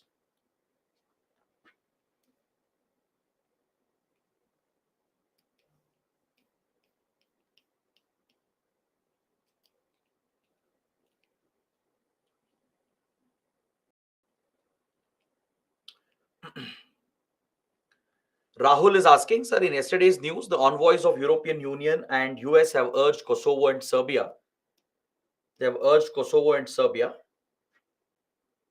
to normalize their relations by resuming the dialogue before the bitter tensions results in more violence. Don't you think it will affect EU as well, and as well as India? So Rahul is referring to the Serbia-Kosovo conflict. This is a very old conflict in the Balkan region of Europe. All right, the Balkan states. They are located in Southeast Europe. That's where you have the Balkan mountain ranges.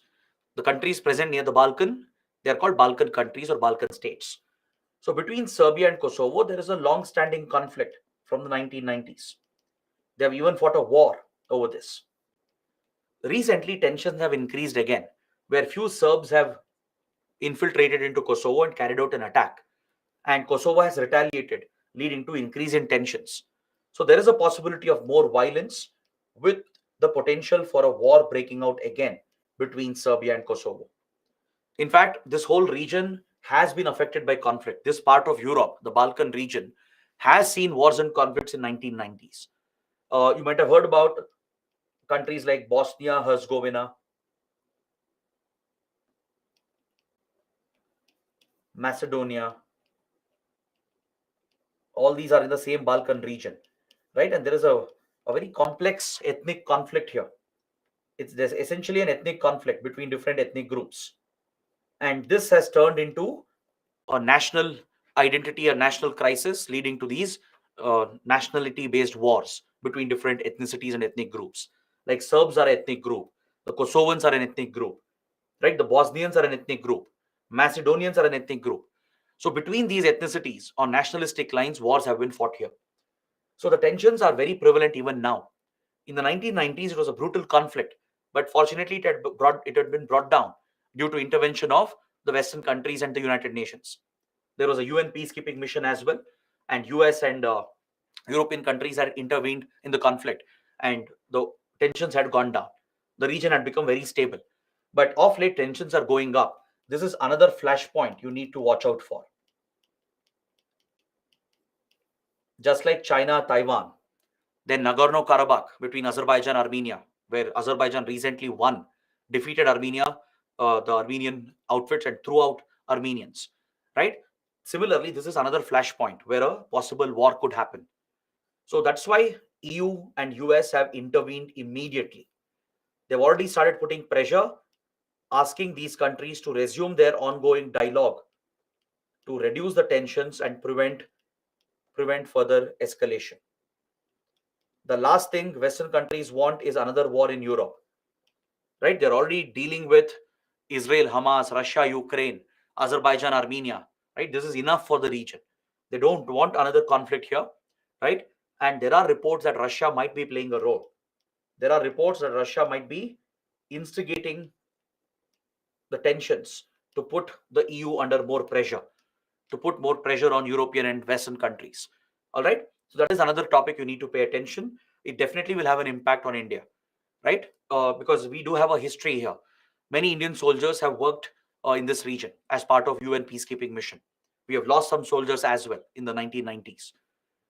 Indian soldiers have worked in Serbia, Kosovo, and Bosnia Herzegovina as part of the UN peacekeeping forces, right? Plus, we do have a decent relationship with the Balkan states. Uh, there are some Indians as well here. We do have decent trade relations. So definitely any such conflict will have an impact, right? In today's globalized world, any conflict anywhere will affect every single country. It will affect every single person as well. Is that clear? Like, for example, even all of our lives, every person's individual life, in some way or the other, has been disrupted by the Russia Ukraine war. You may not realize it, right? But definitely there has been an impact. So, in a globalized world, wars will not just affect the region, it will affect the whole world. Chaitanya is asking, what is Balkanization, sir? It is cited multiple times. Were Western countries involved in it? Balkanization is a term used to refer to the breakup of Balkan region into multiple countries. All right, due to the ethnic tensions that were prevalent here during the Cold War in the 1980s, there was deep-rooted ethnic tensions in the Balkan mountains between different ethnic groups, as I was mentioning. There was a lot of Western interference. You're absolutely right. The Americans, especially the CIA, and UK, France, Germany, the major powers, Italy, they were all meddling in the region, trying to protect their interests against the Soviet influence in the region. This led to different countries backing different ethnic groups, which triggered a full blown out war in 1990s. And eventually, the Balkan region got broken up into multiple countries. So this fragmentation of a larger region into multiple nations is called Balkanization. Now, Soviet Union, large country disintegrated into multiple nations. You can call that also as Balkanization. The term has a bigger meaning today, right? It comes from the Balkan region, where a region was broken into many countries because of the divisions and differences that came up. All right. So if a large region or a country breaks up into multiple independent countries, that is called Balkanization, where the region is cut. It's divided into multiple nations, usually because of external interference. Any difference between hydropower and hydroelectric power? No, both are the same. They're exactly the same. Anshu is asking importance of NMFT conference. See, I'll explain this under internal security. But just for your basic knowledge, NMFT stands for No Money for Terror conference. It mainly focuses on countering terror financing. Its primary goal is to counter terror financing. It aligns with the FATF goals to counter money laundering and terror financing. So, India recently hosted the NMFT conference. After France and Australia, right? India hosted the NMFT conference, and we have urged all the countries to fight terror financing, to fight money laundering, organized crime, which are enabling terrorist financing. So, No Money for Terror conference is a useful international platform for India to target terror financing, especially state-sponsored terrorist financing. All right, so that is where it becomes relevant for India.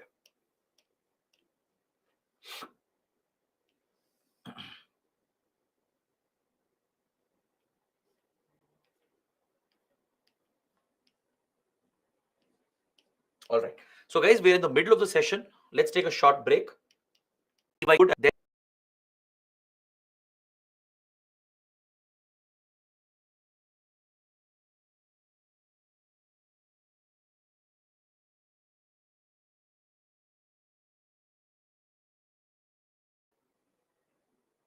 let's look at some prelims questions and mains questions as well. We'll discuss some of them. We'll look at the answers for some of them. The rest, I just want you to take a look at the questions to understand what kind of questions have been coming.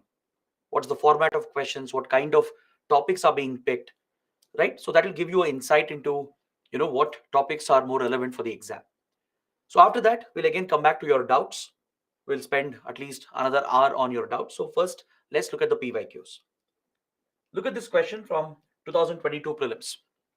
Which of the following statements best reflects the issue of Senkaku Islands, sometimes mentioned in the news?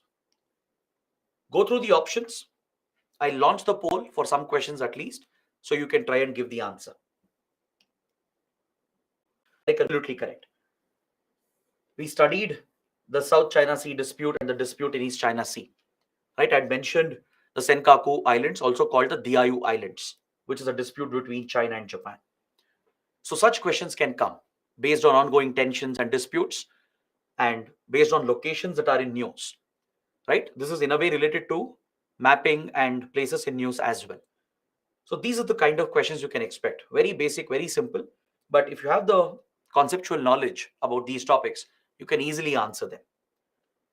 I'll show you one more map-based question from this year's prelims.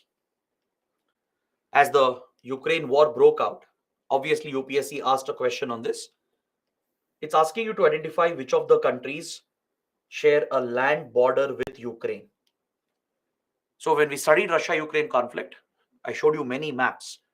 So if you paid attention, you would have noticed which are the neighboring countries. So from the given options, you need to select which of them, or rather, how many of them. It's the number being asked here. How many of the given 6 countries share a land border with Ukraine?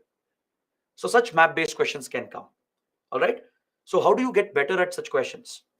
Whenever you come across a location or a region or any geographical feature which is in news, which is related to IR, because of geopolitical issues, if a particular place or a geographical location is in news, open the map, see where it is located, identify this on a map, keep an atlas with you, use Google Maps as well, and always be familiar with the geography of the place.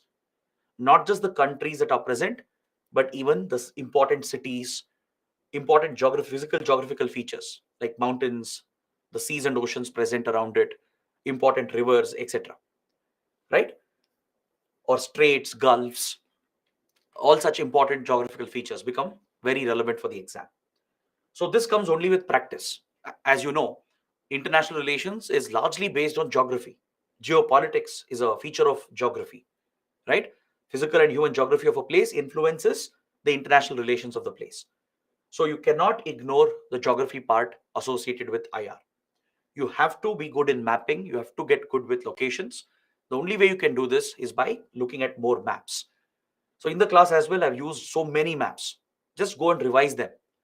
And in newspapers, if you find any new location, if you don't know where it is, right, Open a map, identify all these features, and automatically it will get registered. Next, this question we had covered in the previous week itself.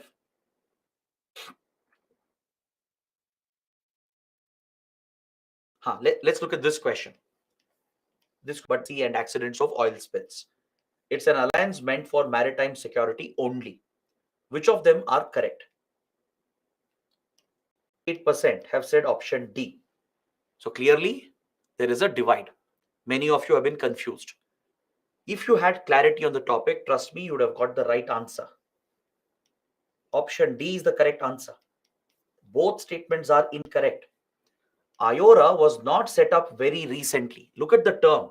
I underlined the term as well. Very recently. Question came in 2015. So very recently would mean 2013, 2012. But IORA was set up back in 1990s.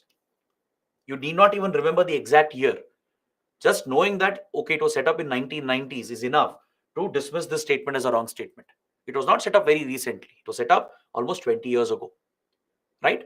Second statement is wrong. It's meant for maritime security only. It deals with maritime security, correct. There are other focus areas as well, like trade and economic relations, disaster management, climate change, blue economy model, cultural ties between the rim countries. It's not just for maritime security. That is why this is also wrong. So read the statements carefully. Concentrate on these keywords. Sometimes UPSC might trick you. It's not meant only for maritime security. If it says maritime security is a key focus area, then it would have been a correct statement. But maritime security is the only focus. That makes it a wrong statement. So both are incorrect. D is the correct answer, neither one nor two. Next, see, military exercises can come as a question. Very simple, very straightforward. You just have to be thorough in current affairs. Newspapers will give you all this information. We will cover this in our weekly webinars as well, in our daily Hindu analysis. Right? That is where you pick up your current affairs from, plus your monthly magazines. Next, see this question from SCO, the Shanghai Cooperation Organization. Lot of questions can come from regional groupings. That's why I tried covering as many groupings as possible in different regions. The question says it's an intergovernmental organization to promote cooperation in trade, politics, and culture. The anti-terrorist structure of SCO is located in Beijing. Remember, we spoke about RATS, the Regional Anti-Terrorist Structure, which is a platform for countering terrorism. So based on the two statements given, you can identify which of the statements are correct or incorrect. So take this as a small exercise. Find out the headquarters of RATS. Is it in Beijing or not? First statement is obviously correct. It is an intergovernmental organization focused on trade, politics, and culture, and many more. So first statement is not incorrect. It's definitely correct. Second statement, check. Take this as a small assignment. Check where RATS is headquartered, so that you'll read about this organization again. All right. You know what is RATS. I've explained it. Find out where it is headquartered. So that will give you the right answer. Some of them have given the answer already. Very good. But others, take it up as an exercise. Next, another question, 2015. Again, on regional groupings. India is a member of which of the following? The APEC, Asia Pacific Economic. It's not corporation, actually, it's cooperation. It's a typographical error. Asia Pacific Economic Cooperation. The ASEAN, East Asia Summit. Select the correct answer. For this, I'll launch the poll. Let's see how many of you can answer this. East Asia Summit, ASEAN, APEC. India is a member of which of the following? It's actually a very simple question. 10 seconds to go. All of you, please try to attend the answer.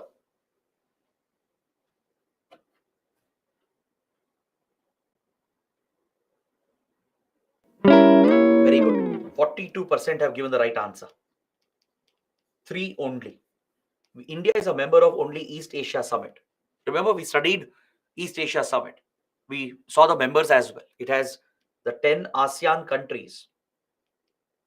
plus 8 countries which are dialogue partners of ASEAN: India, China, Japan, South Korea, Australia and New Zealand, USA and Russia. These are the 18 countries which are members of East Asia Summit. So India is definitely a member of it. But ASEAN, we are not a member. Only the Southeast Asian countries are ASEAN members. So obviously you can rule out 2. APEC is a grouping of Asia Pacific region led primarily by US and other Pacific countries. India is seeking membership to it. We want to be a member, but India is not a member. So 1 and 2 are ruled out. B becomes the correct answer. 3 only becomes the correct answer. Next, see, Beijing Declaration and Platform for Action, often seen in news, is what? Strategy to tackle regional terrorism under SCO, Plan of Action for Sustainable Economic Growth in Asia Pacific, and an outcome of deliberations of the APEC Forum, Agenda for Women's Empowerment, an outcome of World Conference convened by the UN, Strategy to Combat Wildlife Trafficking under East Asia Summit. I launch the poll. C. Majority of you have got the wrong answers. Very few people have got the right answer. Option C is the correct answer. All right. Beijing Declaration and Platform for Action deals with women empowerment. It was brought out by the UN following the World Conference on Women Empowerment. It's actually an old topic. Now, how do you prepare for this? Why didn't I cover this in class? See, there are hundreds of conventions, treaties, declarations, hundreds of organizations. It's impossible to cover everything in class. Then how do you prepare? How do you answer this? Trust me, it's easy. It's not difficult. It's all about current affairs. These are the topics which we have to cover in current affairs, not in class. If you try to do this in class, even 1 year of classes is not enough for IR. Diplomatic relations can be covered. Regions, some groupings can be covered. Some important conventions, treaties can be covered. Not everything that is there. There are hundreds of them, literally. So, in your current affairs, those which are in news in the last 1.5 to 2 years, the conventions which are in news, the treaties which are in news, right? Organizations which are in news. In total, it might be around 40 to 50 topics, not more than that. Those will become relevant. This question was asked in 2015 because that year, Beijing Declaration on Women Empowerment was back in news. Those students who read their current affairs, read newspapers, they easily marked the answer for this question. Is that clear? Now you can't sit and read, as I told you, everything. It's a waste of your time. And honestly, you'll not even remember if you try to cover every organization, every convention, every treaty. So focus on your current affairs.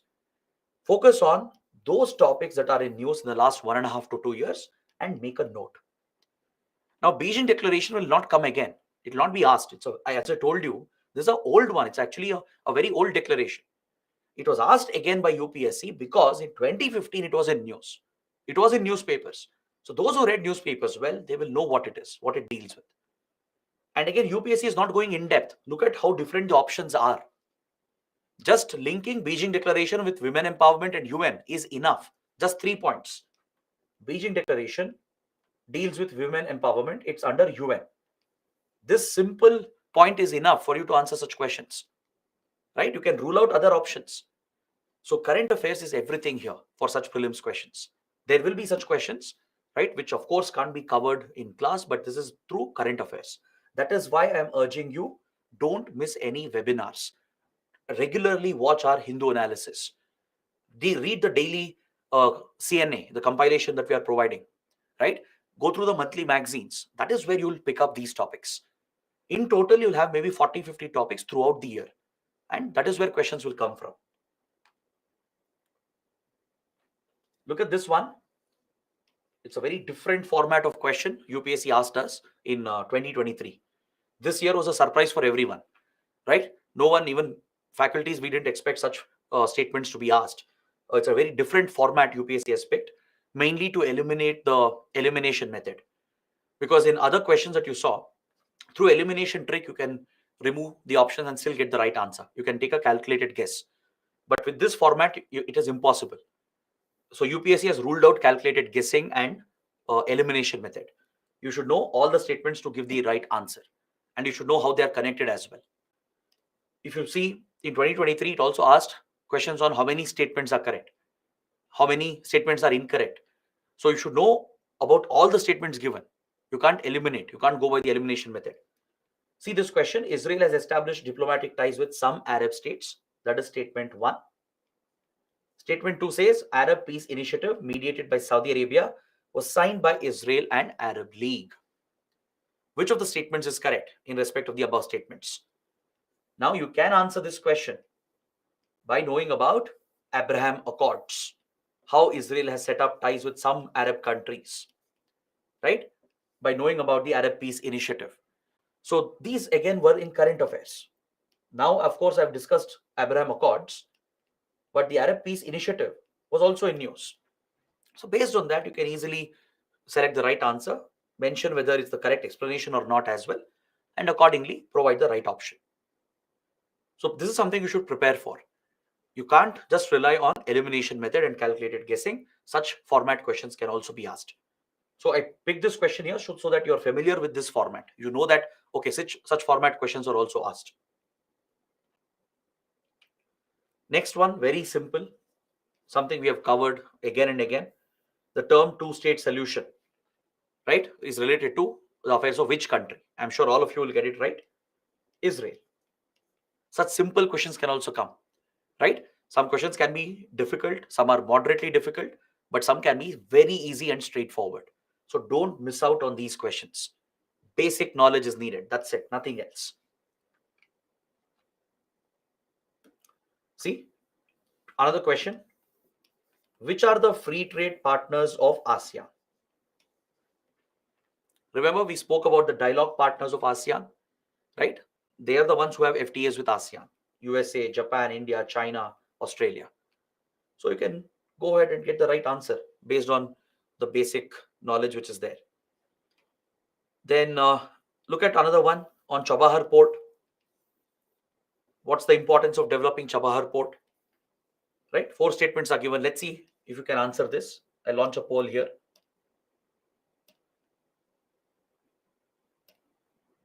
What is the purpose? What is the significance for India for developing Chabahar port in Iraq? Will it help our trade with African countries? Will it help oil trade with Arab countries or access to Central Asia, Afghanistan? Or Pakistan will facilitate the installation of a gas pipeline? Very good. 75% of them have got it right. If you know where Chabahar port is located, right? What is Indian involvement in the project? Why is India focused on the project? Those 2-3 points are enough to get you the right answer, right? Mainly Chabahar port is for giving us access to Afghanistan, Central Asia by bypassing Pakistan without depending on Pakistan.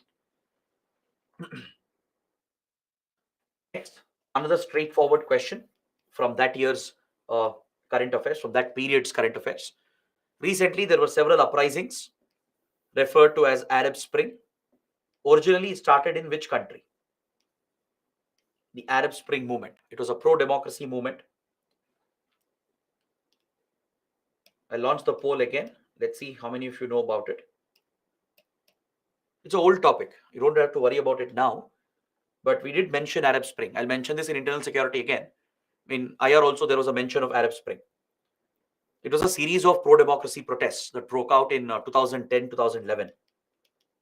For 2 years, a series of pro-democracy movements happened and many governments were toppled as well. So where did this begin? 33% have said Egypt. 25% have said Syria. I can understand why you are selecting Egypt and Syria, because you would have heard about Egypt's government being toppled. You would have heard about the Syrian civil war. Yes, Egypt, Syria were also affected by Arab Spring. Definitely, the Arab Spring movement spread to these countries as well. That is what caused the civil war in Syria. That's what caused the change in government in Egypt. But still, it's not the right answer. It's not the correct answer because it's asking where did it start? Where did this originally start? The answer is Tunisia, in the small North African country facing the Mediterranean Sea. That is where the movement started. All right.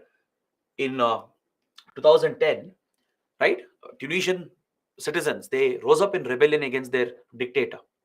The country was affected by dictatorship. There was massive corruption, right? And there was no development. So a fruit vendor who was frustrated with the bribes he was paying to the police, he had been exploited with the local police. They wouldn't allow him to set up his fruit cart, and repeatedly they were extracting bribes from him. So this fruit vendor who was frustrated, he rebelled against the police by setting himself on fire. He committed suicide.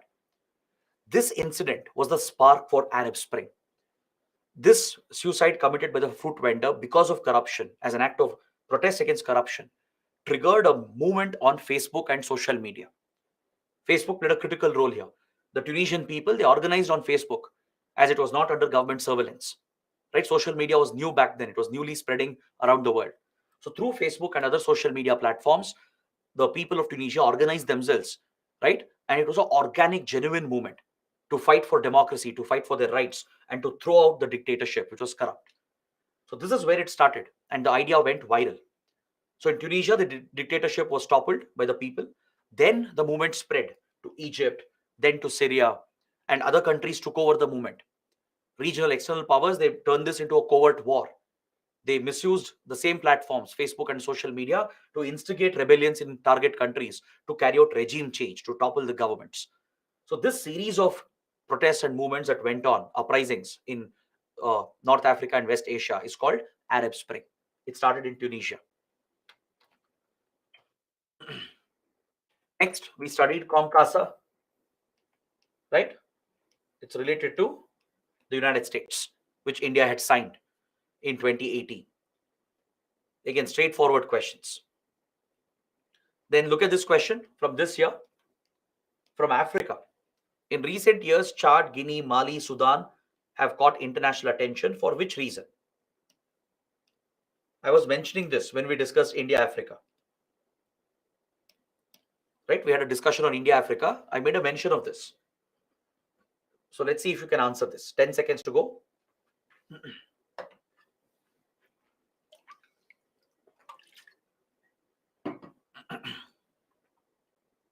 Very good. 43% have got the right answer. Because of successful military coups. In the last 3 years, there have been multiple military coups in African countries, and this is always in news. So you have to pay attention. In which country military coups happened, which countries are going through civil war. You don't need the details. UPSC will not ask you why the civil war started in Sudan, why the military coup happened in Chad. The details will not be asked. Just the basic awareness, just the basic knowledge, which is readily available in your newspapers. All right. So these are the kind of questions which will come. You can take a look. There are many more questions I've added here from all the recent question papers. So please go through this once. Take a look at all the prelims questions that have come. That is the best way to prepare. Once you finish your syllabus, the best way to prepare is to revise. Revise and also take up PYQs, as many PYQs as possible. I would suggest solve all the PYQs. Right? Collect all the papers from 2013 at least, from 2013 to 2023. Solve all the question papers, prelims and mains. Trust me, you'll be in a much better position after that. You'll also get a fair idea as to what kind of questions come, as to what kind of topics are chosen by UPSC. So that's, I think, enough of prelims questions. We've looked at quite a few. You can look at the rest. Now let's see some mains questions. We had covered this question on India, Bangladesh in the previous discussion. Let's take up another question. Let's start from here. I want to show at least a good 4 or 5 questions regarding what kind of mains questions are being asked, what kind of topics are being picked. See, this is related to India-China from 2017. China is using its economic relations and positive trade surplus as tools to develop potential military power status in Asia. In the light of the statement, discuss its impact on India as a neighbor. Now, didn't we study this topic? We carried out a thorough analysis of this topic. Not just under India, China, but even under other topics as well. I kept telling you that China tries to exploit its economic advantage. It tries to gain a leverage, a geopolitical leverage on countries by misusing the trade surplus it has with them, and also the debt burden it places on the smaller countries. It misuses these economic advantages and coerces and forces the small countries to gain geopolitical advantages, to gain strategic military advantages, right? So that is what the question is dealing with. Now, how do you approach answer writing? I had given you this strategy in the last class as well when we discussed PYQs. I'll repeat that if you want. See, to write a good mains answer, there are a few basic steps you need to follow. Nobody will write good answers on the first day. And trust me, majority of them are not born with good answer writing skills. This is a skill that you develop. It's an art. It's a skill that you develop over a period of time. It will not happen in 1 day or 2 days or 3 days. It will happen over a few months, provided if you're consistent.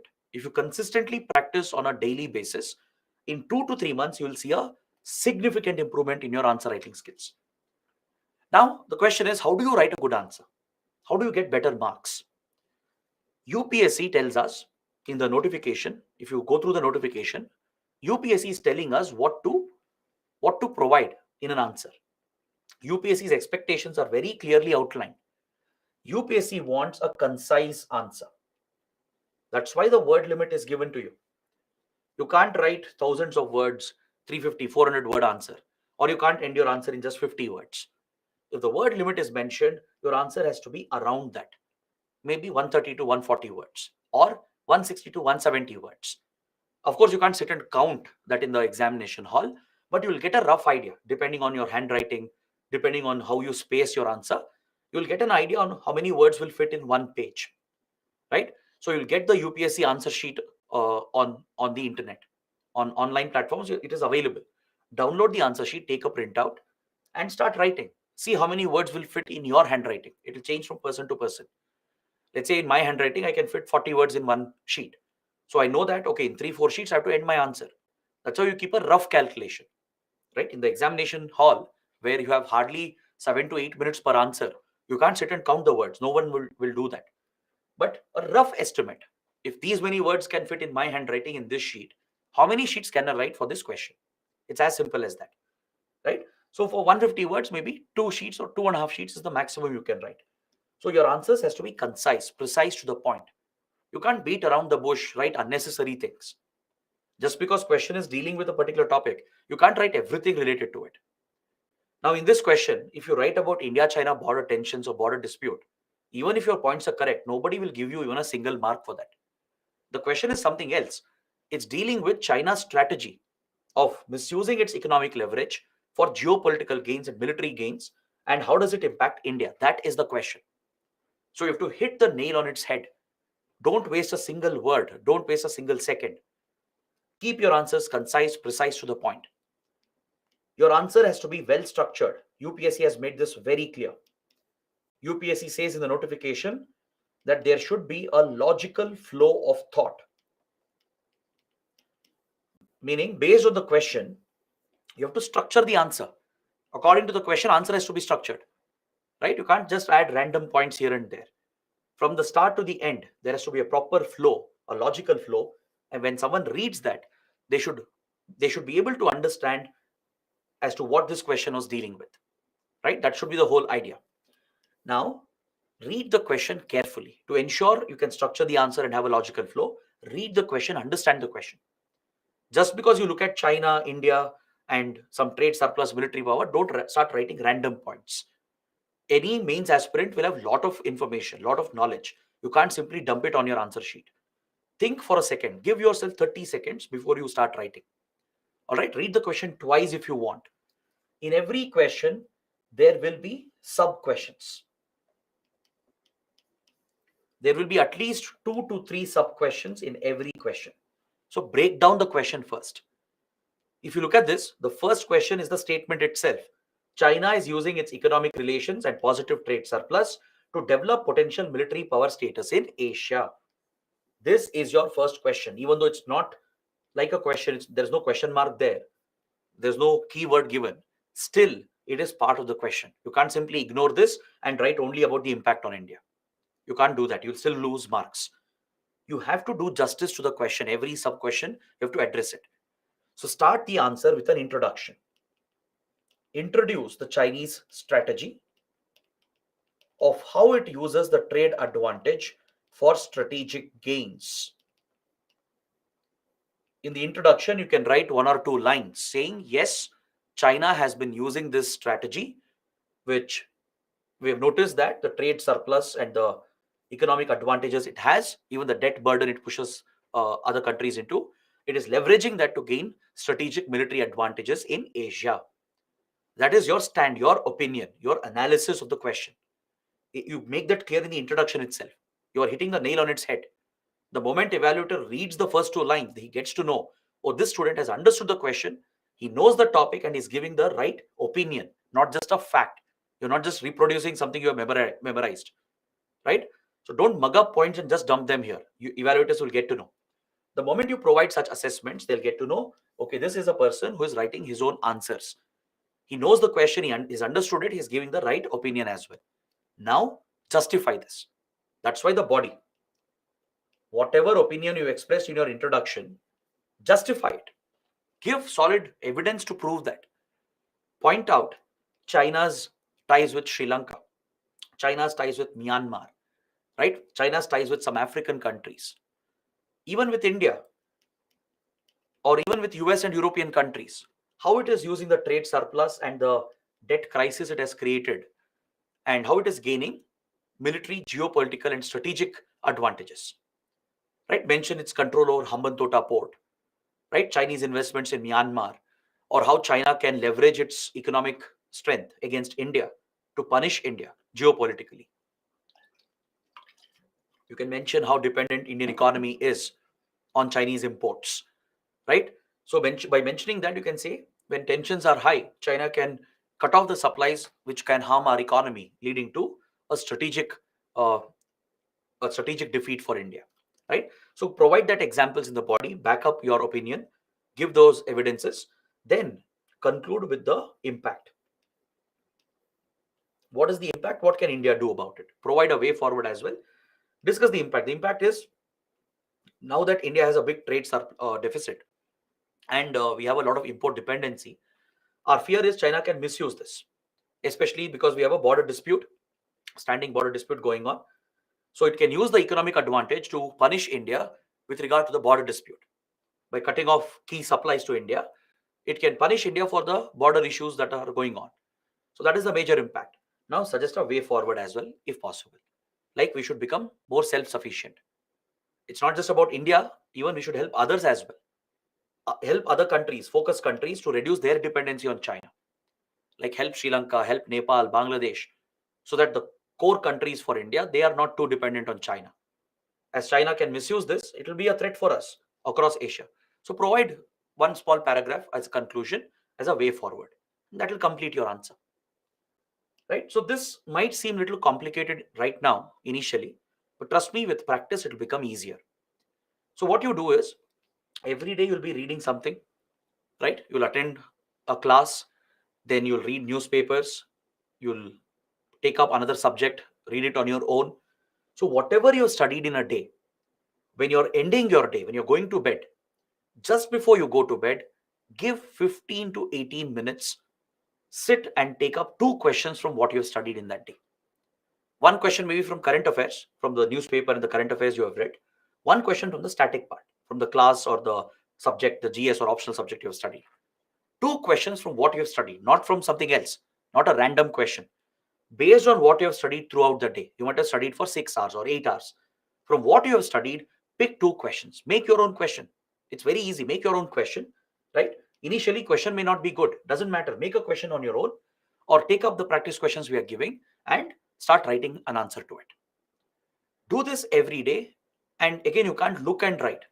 You can't, take the question, then research and write, take 1 or 2 hours to write the answer. That will not help.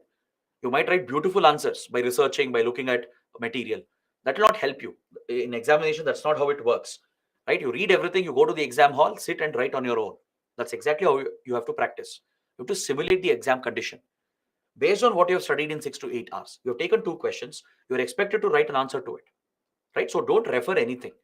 Close everything. Close your computer, keep your mobile phone away, close your textbooks. Just keep an answer sheet, a pen, and write answers to it. Also, time limit is important. You can't take 1 hour to write the answer. 2 questions, you should end. Ideally, for one question, you will get, for 10 marks, you'll get 7.5 minutes. For 15 mark questions, you will get around 11 minutes approximately.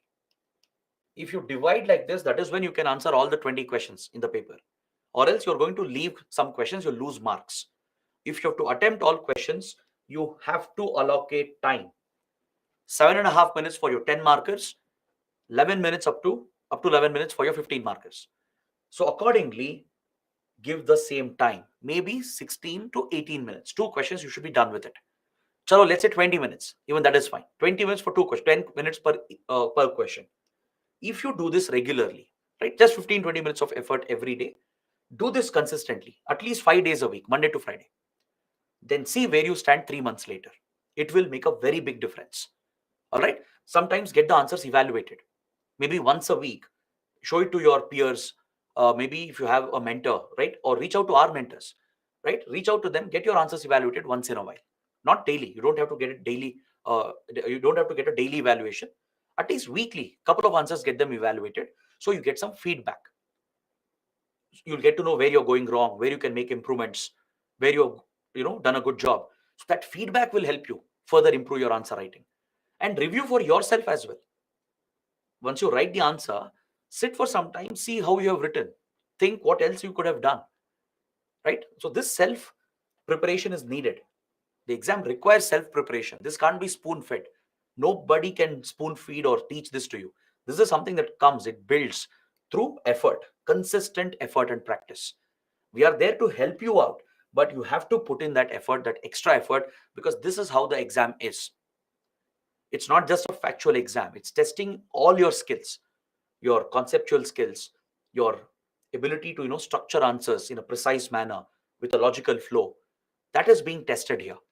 So only with practice can you improve answer writing. Trust me, if you don't do this, there is no way you can clear the exam. I'm not saying this to discourage you. I'm saying this to encourage you to write answers more frequently. If you don't write answers, if you don't practice answer writing, it is impossible to crack the exam. Take it from me. But at the same time, the opposite is true. If you practice regularly, then at the end, if you take up enough answer writing tests, practice tests, full length tests, there is nothing that can stop you from cracking the exam. Is that clear? So please remember this. It's very, very important.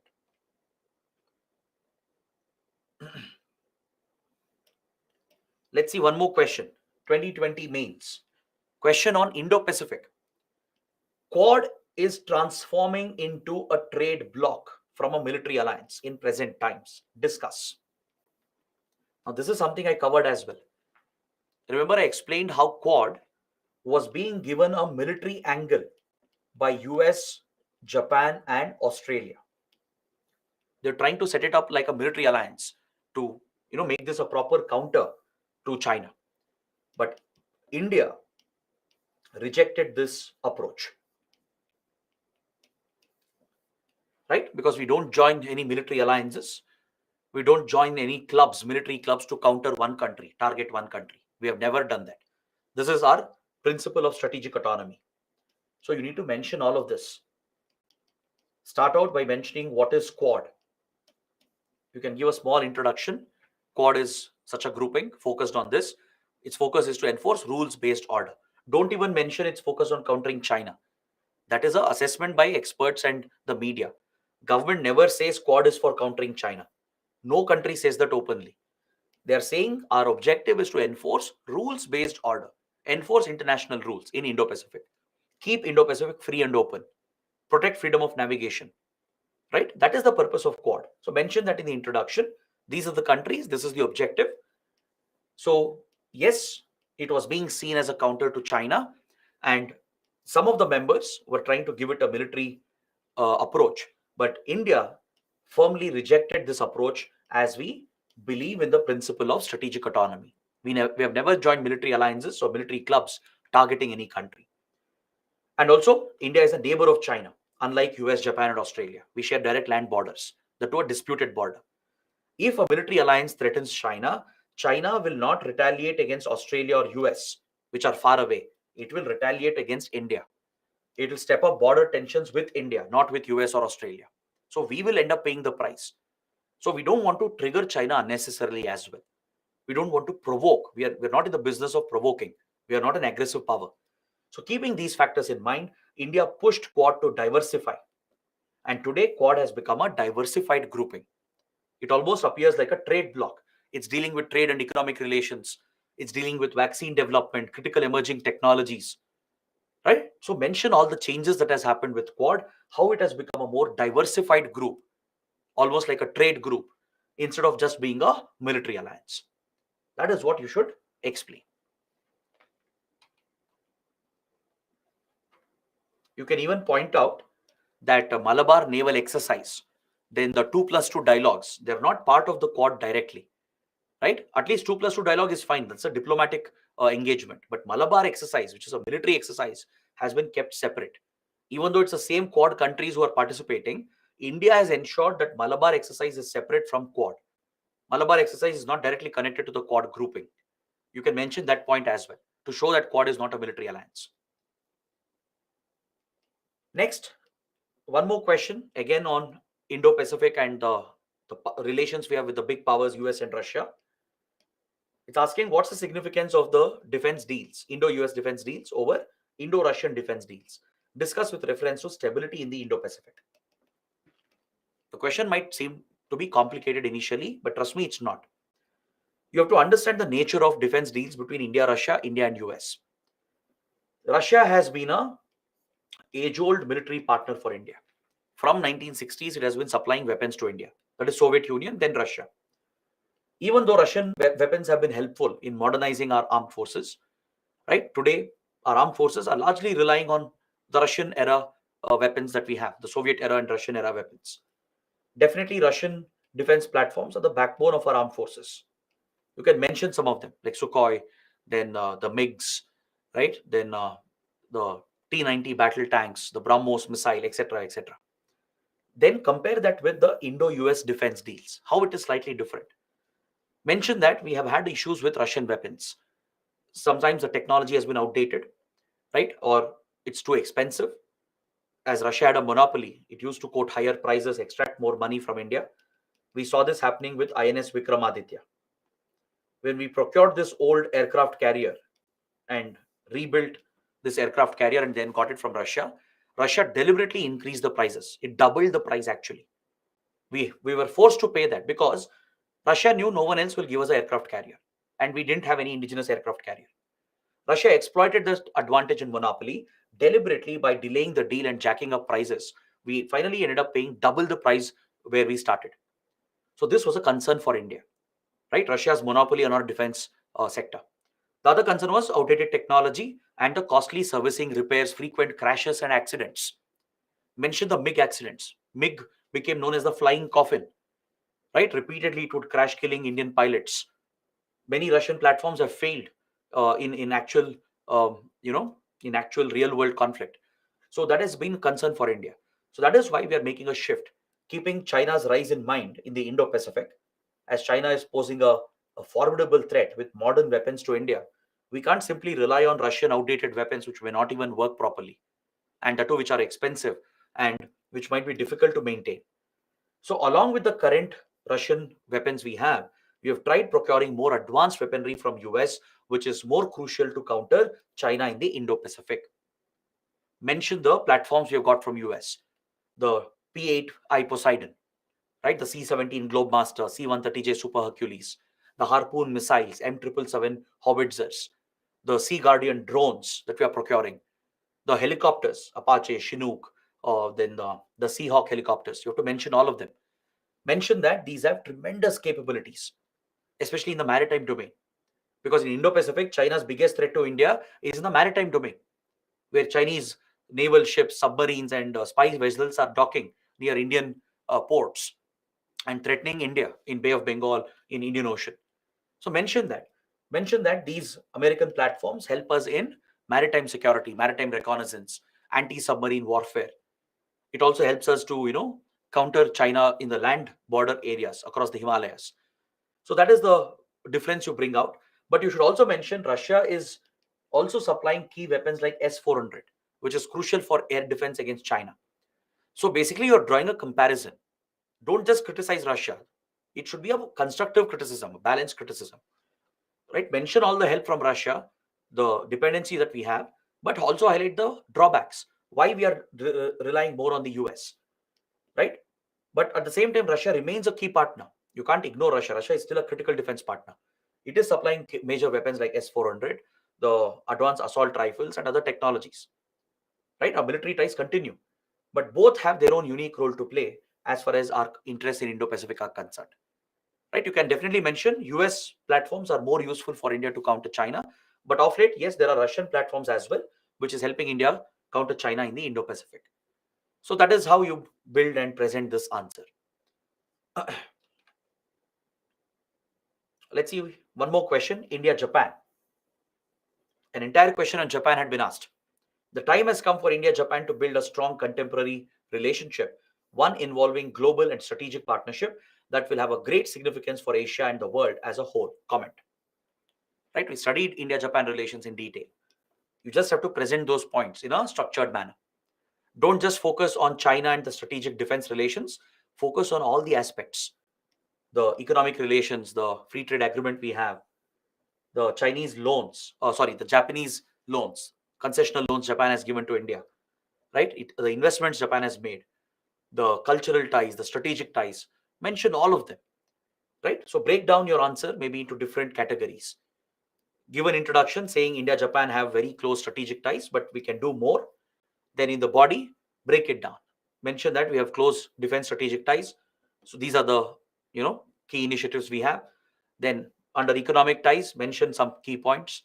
Under cultural ties, mention some key points, right? Or under Indo-Pacific, you can mention some points, how we are cooperating in the Indo-Pacific to counter China. So break down the answer like this, 3-4 categories, mentioning 3-4 points under each category.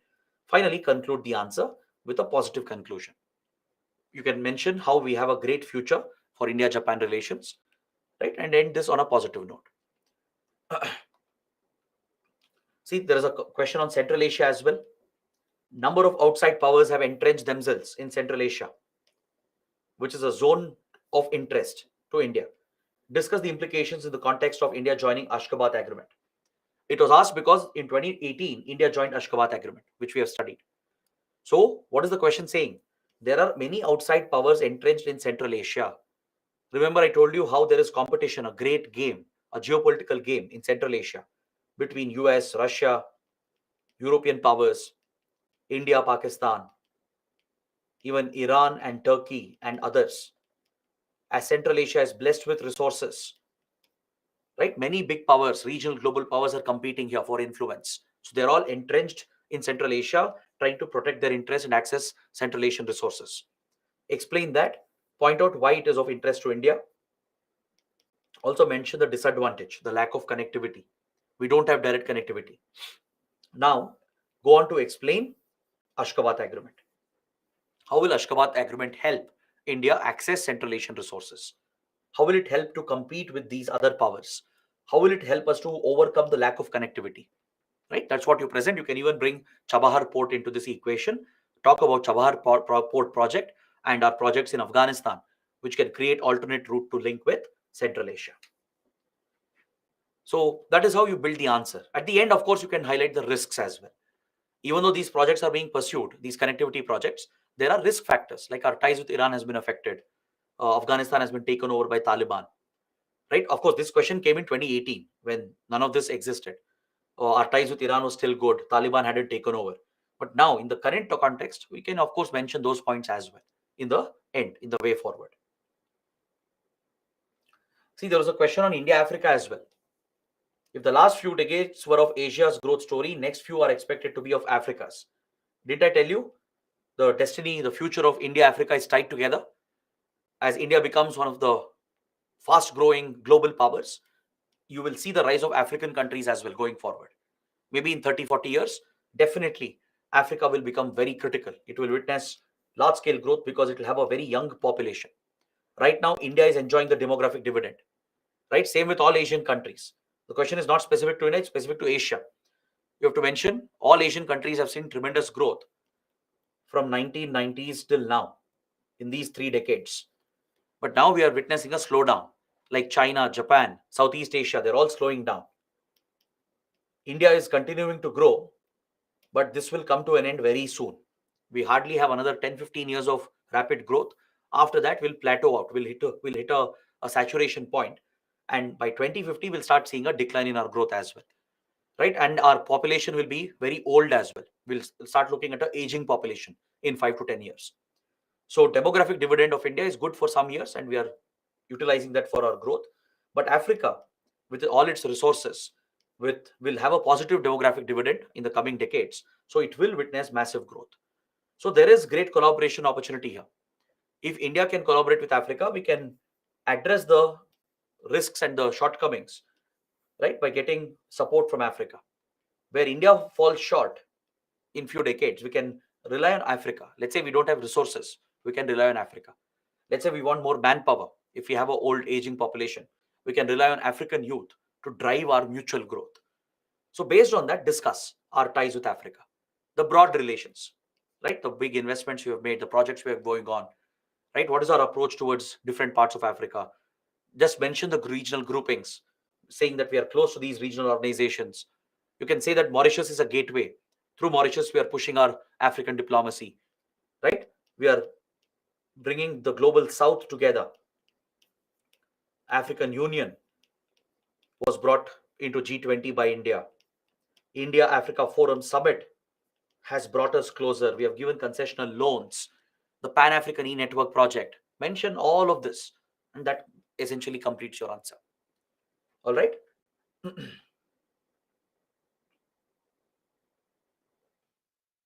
Let's take up some other interesting question. Look at this. The US versus China question. The new tri-nation partnership, AUKUS, is aimed at countering China's ambitions in Indo-Pacific. It's going to supersede the existing partnerships in the region? Question mark. Discuss the strength and impact of AUKUS in present scenario. 3 questions are there. 3 sub questions. First, you have to talk about AUKUS. What is AUKUS?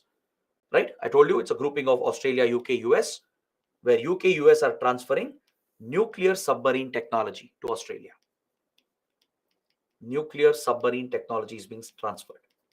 So clearly, it's a military strategic initiative where US, UK are helping Australia as part of their Indo-Pacific strategy to help Australia to counter China, particularly the Chinese Navy in the Indo-Pacific. So mention that, explain that, what is AUKUS. Then, is it going to supersede the existing partnerships in the region? That's a question. It's asking for your opinion, your stand. What do you think? Can you tell me in the comments?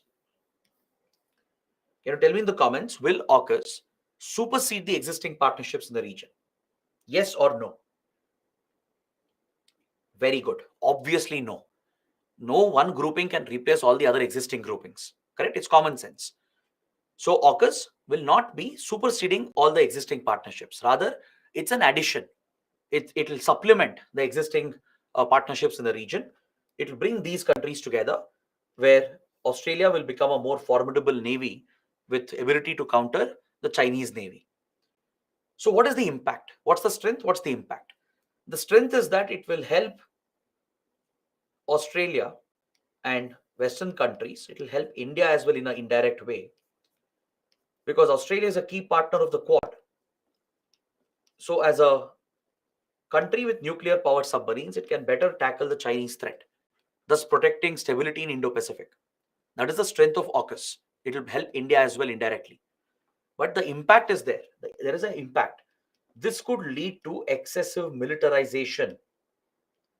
Since this is clearly a military club being formed, where a critical technology is being transferred. It's not ordinary military weapons. It's a nuclear powered submarine, which very few countries have in the world.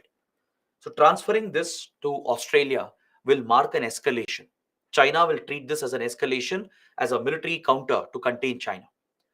So it could increase tensions, trigger an arms race. All right. France is unhappy because Australia was supposed to procure the Scorpene diesel electric submarines like India. India also has procured the Scorpene. diesel electric submarines from France. But at the last minute, Australia cancelled the deal and instead went for nuclear powered submarines from UK and US. So Australia France relations, Western countries France relations have been affected because of the cancellation of the deal. So there is a division that has come up within the Western world. Plus, it could instigate China, triggering arms race, creating more tensions and militarization of the Indo-Pacific. That is the negative impact. So if you can bring out these different aspects, that's it. Your answer is done. So there's no way why you'll not get good marks. So like this, we have had questions on SAARC, all right? Questions on BIMSTEC. That's why I told you regional groups are very important. That's why I haven't left any important regional grouping. We have covered all the important ones in which India is a part of. So we had questions on Sri Lanka, entire questions on Maldives, a question on Gujarat Doctrine. It's a static topic. As I told you, today it's not too relevant. There are some provisions of the Gujarat Doctrine, but it will not be repeated. Don't worry. That's why I said don't cover this. It's an old topic. It's already been asked.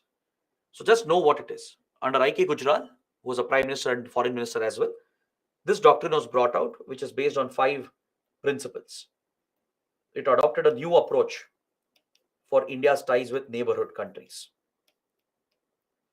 Because in 1990s, India was, treated with doubt and suspicion by the neighboring countries.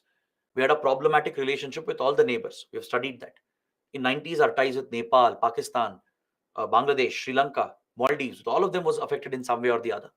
So to create a positive image, to correct the big brother image we had, we started out a new initiative in our foreign policy based on Gujarat Doctrine.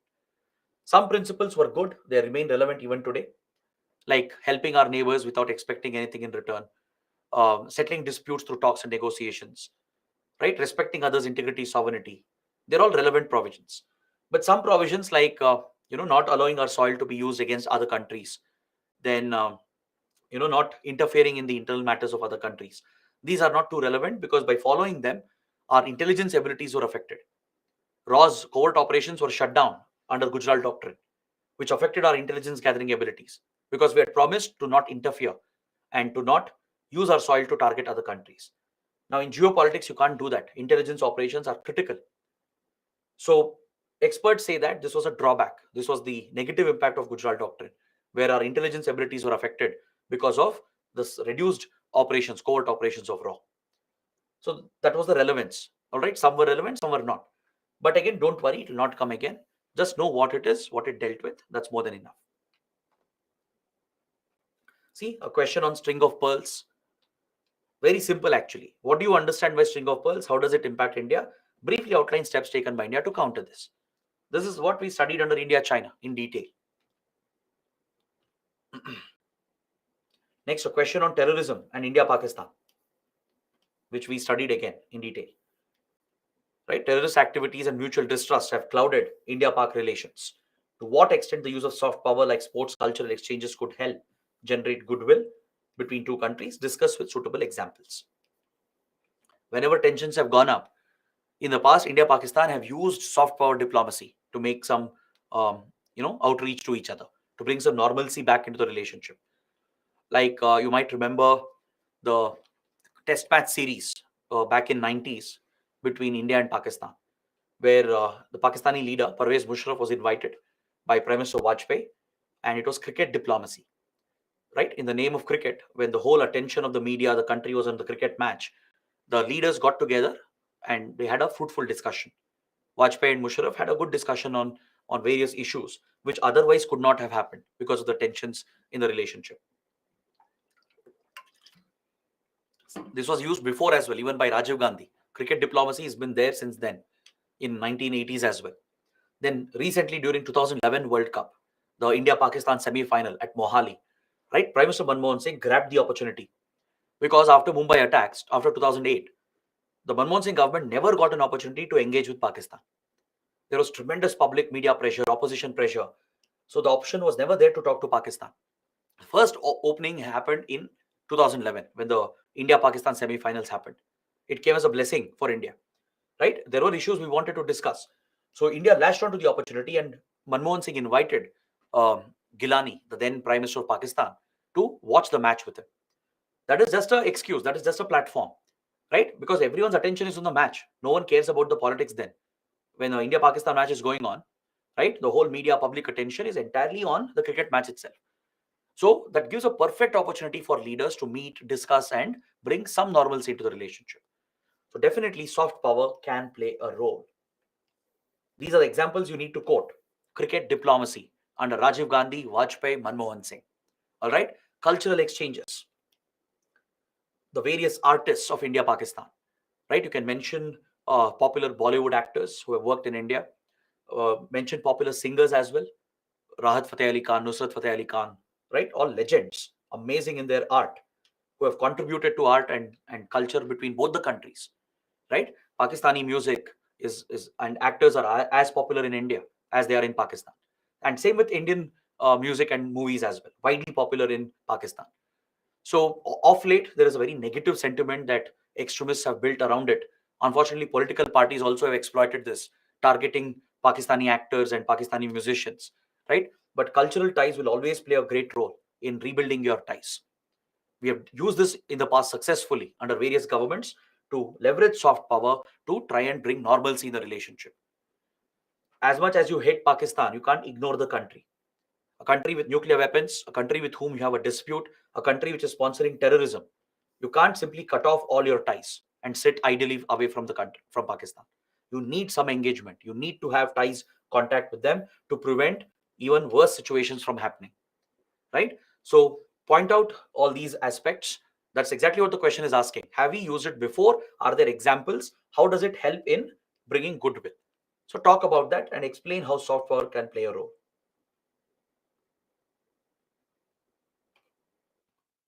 All right.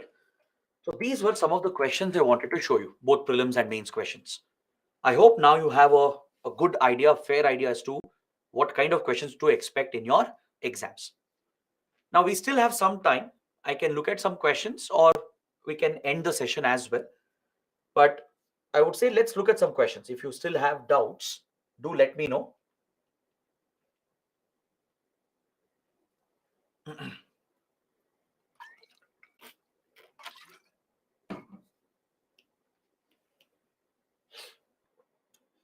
Vedashri is asking, sir, Russia is talking about de-ratification of the CTBT, Comprehensive Nuclear Test Ban Treaty.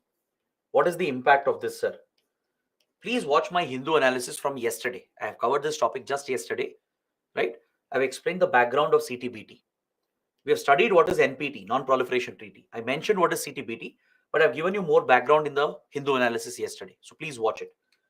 So it bans all forms of nuclear testing for all military civilian purposes, right? It was brought out in 1996 by UN General Assembly, but it is not in force because the major nuclear weapon states, they have not ratified it. Like US and China, they have not ratified it even though they have signed it. India, Pakistan, North Korea, they have not signed at all because these are discriminatory treaties. We can't give up testing when other countries can have nuclear weapons. But despite it not coming into force, it is still effective in preventing testing. There is a moratorium around the world on testing. Every country has put a temporary halt except North Korea. Every country has put a halt on nuclear testing since 1998. Right after 98, no country has tested nuclear weapons except for North Korea. So in that regard, CTBT is a success even without coming into force. Russia has signed and ratified it.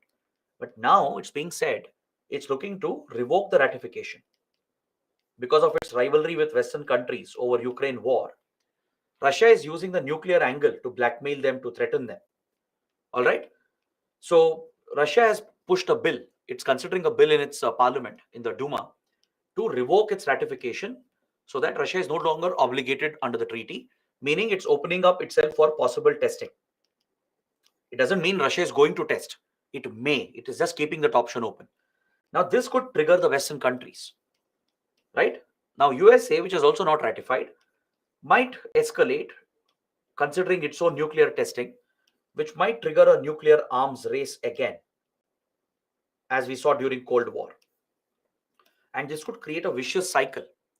Now, if Russia revokes ratification, US will also, end its moratorium on testing. If one of them were to escalate tensions, either of them can go ahead and conduct a nuclear test. And that is something which will change the very course of geopolitics of the world. If either one of them conducts a nuclear test again, the other country will respond. They will also conduct their tests. They'll start scaling up their program. And if US, Russia do this, the other powers will do the same, starting with China. Why? China will feel threatened by US conducting a nuclear test. Maybe imagine a hypothetical scenario where Russia will conduct the first test, US will counter this, even UK, France, which feel threatened by Russia's tests, they may conduct their own testing. US will do this, which will threaten China. If China does this, it will threaten India. India will go ahead do a test. It will threaten Pakistan in return. Pakistan will do its test. And North Korea will be the only one which is happy. Kim Jong-un would be extremely happy with this, right? As he has a fascination for launching rockets, missiles, and testing nuclear weapons. So it creates a vicious cycle. That's what you call an arms race, right? A competition for acquiring more arms. So that is the risk we are running if Russia quits, if it revokes the ratification of CTBT. Tomorrow is a holiday. Yes, we have announced this. Again, I'm telling you, tomorrow we don't have a class on the account of the Dasra festival, right? So we'll not have any classes. Please remember that.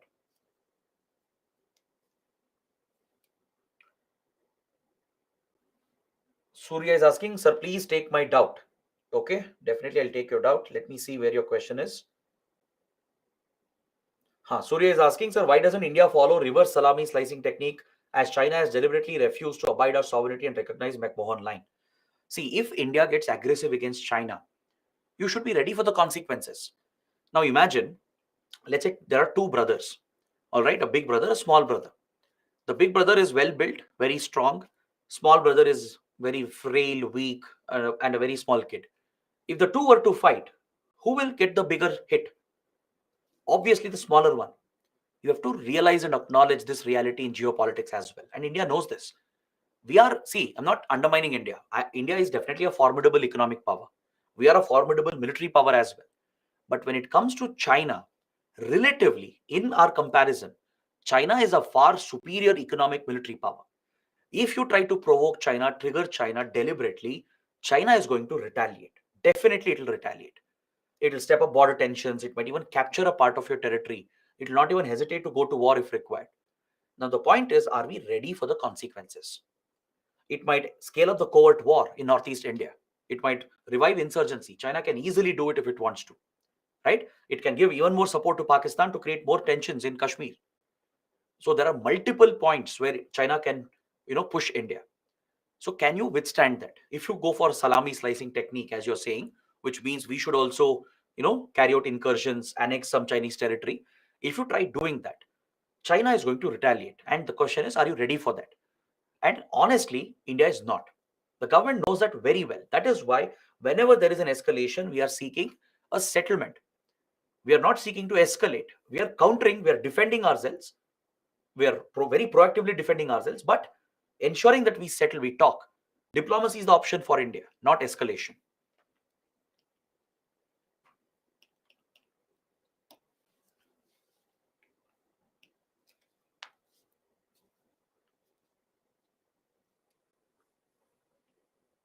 Prasad is asking, sir, all terrorist organizations active near Afghanistan-Pakistan border, are they the largest threat to India? Definitely. All the terror groups operating in Afghanistan-Pakistan belt represent one of the biggest security threats to India. Be it Taliban, Haqqani Network, Al-Qaeda, ISIS in the Khorasan province, Islamic State in Khorasan province, even the TTP, the Tehreek-e-Taliban Pakistan, right? Then you have Lashkar-e-Jhangvi, Lashkar-e-Toiba, Jaish-e-Mohammed, Hizbul Mujahideen, multiple terror groups operate here. All of them represent a threat to India because any form of terrorism is not good for India.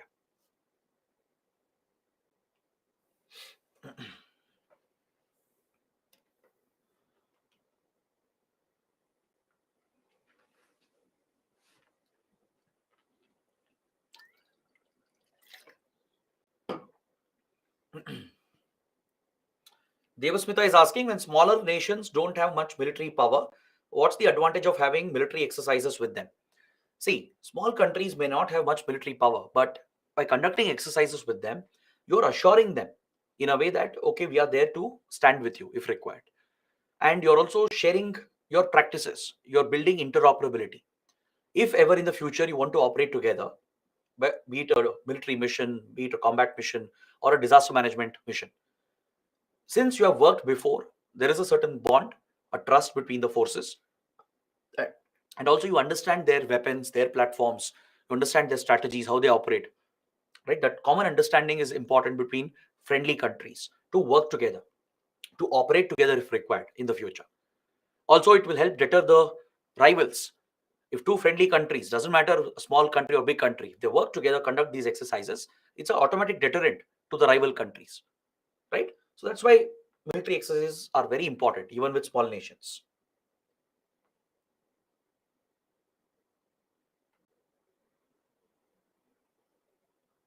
Shubhangi is asking, sir, does Indian government have any authority over the region that is occupied by China and Pakistan?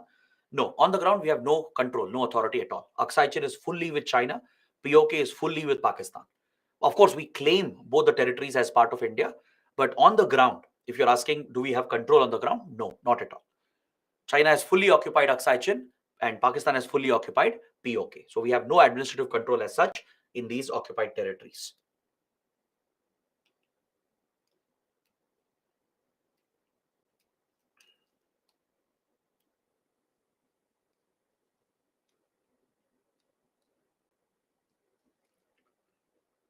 Pravasini is asking, sir, my doubts are pending. Please solve them. Okay. There are a flood of questions here. See, that is why we asked you to send your doubts before. If you had sent your doubts before, we could have sorted it. I would have picked all the questions one by one. The problem is very few of you have sent questions. That is very unfortunate. And now you're asking in the comments. The problem is the comments keep scrolling up, right? And every time it's not possible practically to look at all the questions. Let's see where the question is hiding. I'm trying to find it out. I'll try my best, but don't mind if I can't find this because there are hundreds of questions right now.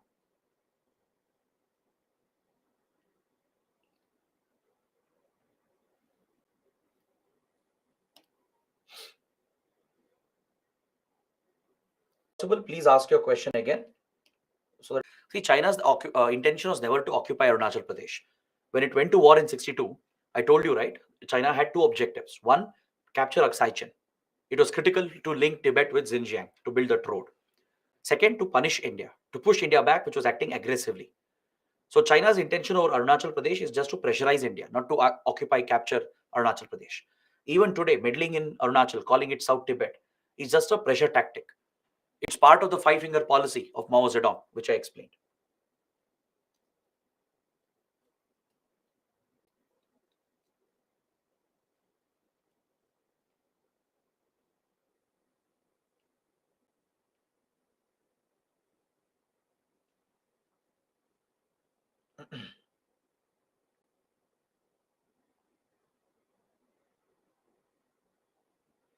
Neha is asking how permanent seat concept veto power ensures fair decisions globally. It does not. That's what I explained in UN reforms.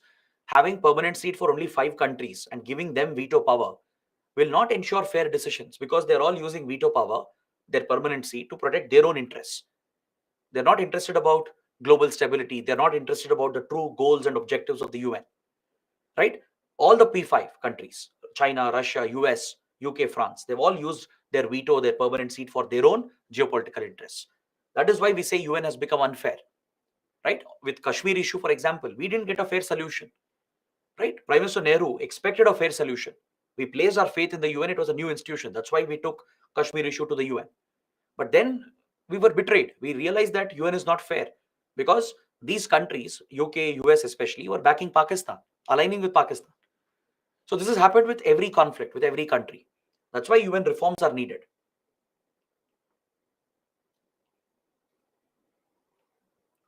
Pravasini is asking how American relations with Qatar helped to release 2 American hostages from Hamas. See, I've explained before as well, Qatar has very good ties with many terrorist organizations, be it Taliban, we discussed that under Afghanistan, how Qatar mediated between US and Taliban to strike the US-Taliban deal. Hamas has sponsored Muslim Brotherhood. It has ties with Hamas. Hamas is a branch of Muslim Brotherhood. It's an offshoot. Qatar has ties with Hezbollah as well, right? It has ties with Al Qaeda. So Qatar is, even though it's a small country, it has these ties with many radical terror groups. That's why it was boycotted from the Gulf Cooperation Council. As Saudi Arabia, UAE were threatened, the Sunni interests were being threatened by Qatar, it was boycotted from the GCC. That's why the diplomatic blockade was imposed, which we were discussing. So right now, Qatar has ties with Hamas. US has good ties with Qatar. So obviously Qatar has mediated as American hostages were being held. And with Qatar's mediation, 2 hostages have been released as a goodwill gesture.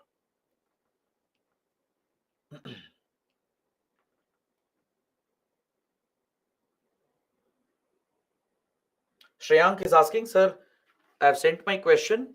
Why doesn't India aggressively push UN reforms? We are aggressively pushing UN reforms. From 25, 30 years, we are aggressively pushing UN reforms. Every time UN GA summit happens, every time we meet with US, Russia, or even UK and France, right? We keep pushing UN reforms aggressively. Be it at G20, even at G20, we repeated the same position of India. The G4 countries, India with Brazil, then Germany and Japan, they're constantly pushing for UN reforms.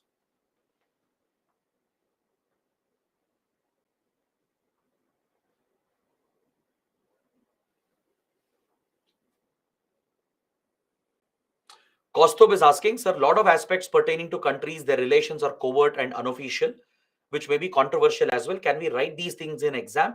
Could you share an approach to writing answers in this regard?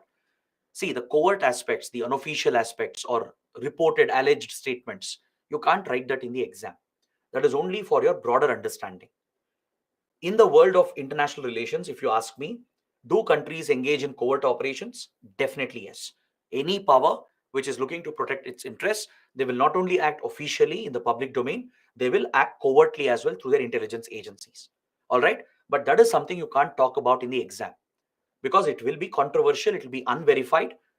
It could be as good as rumors or it could be true as well, but we are in no position to verify.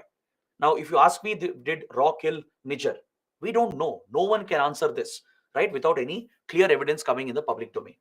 So don't get into those details. In class, we discuss them. We have to, for your broader understanding, right?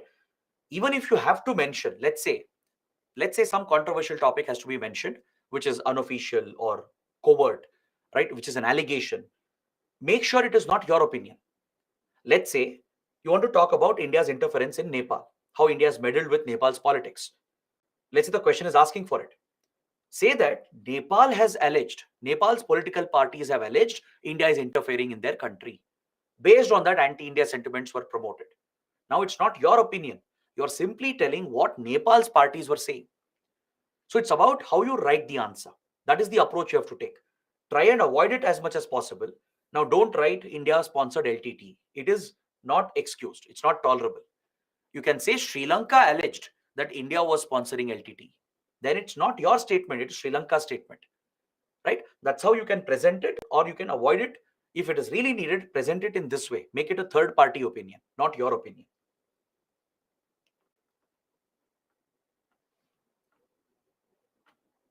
All right. So guys, these were the questions that I could see. Of course, there are a few more, but again, as I told you, you should have sent it before it. We could have made it more structured. Now, the problem is there are many questions which have gone in the comment section and I can't really retrieve all of them.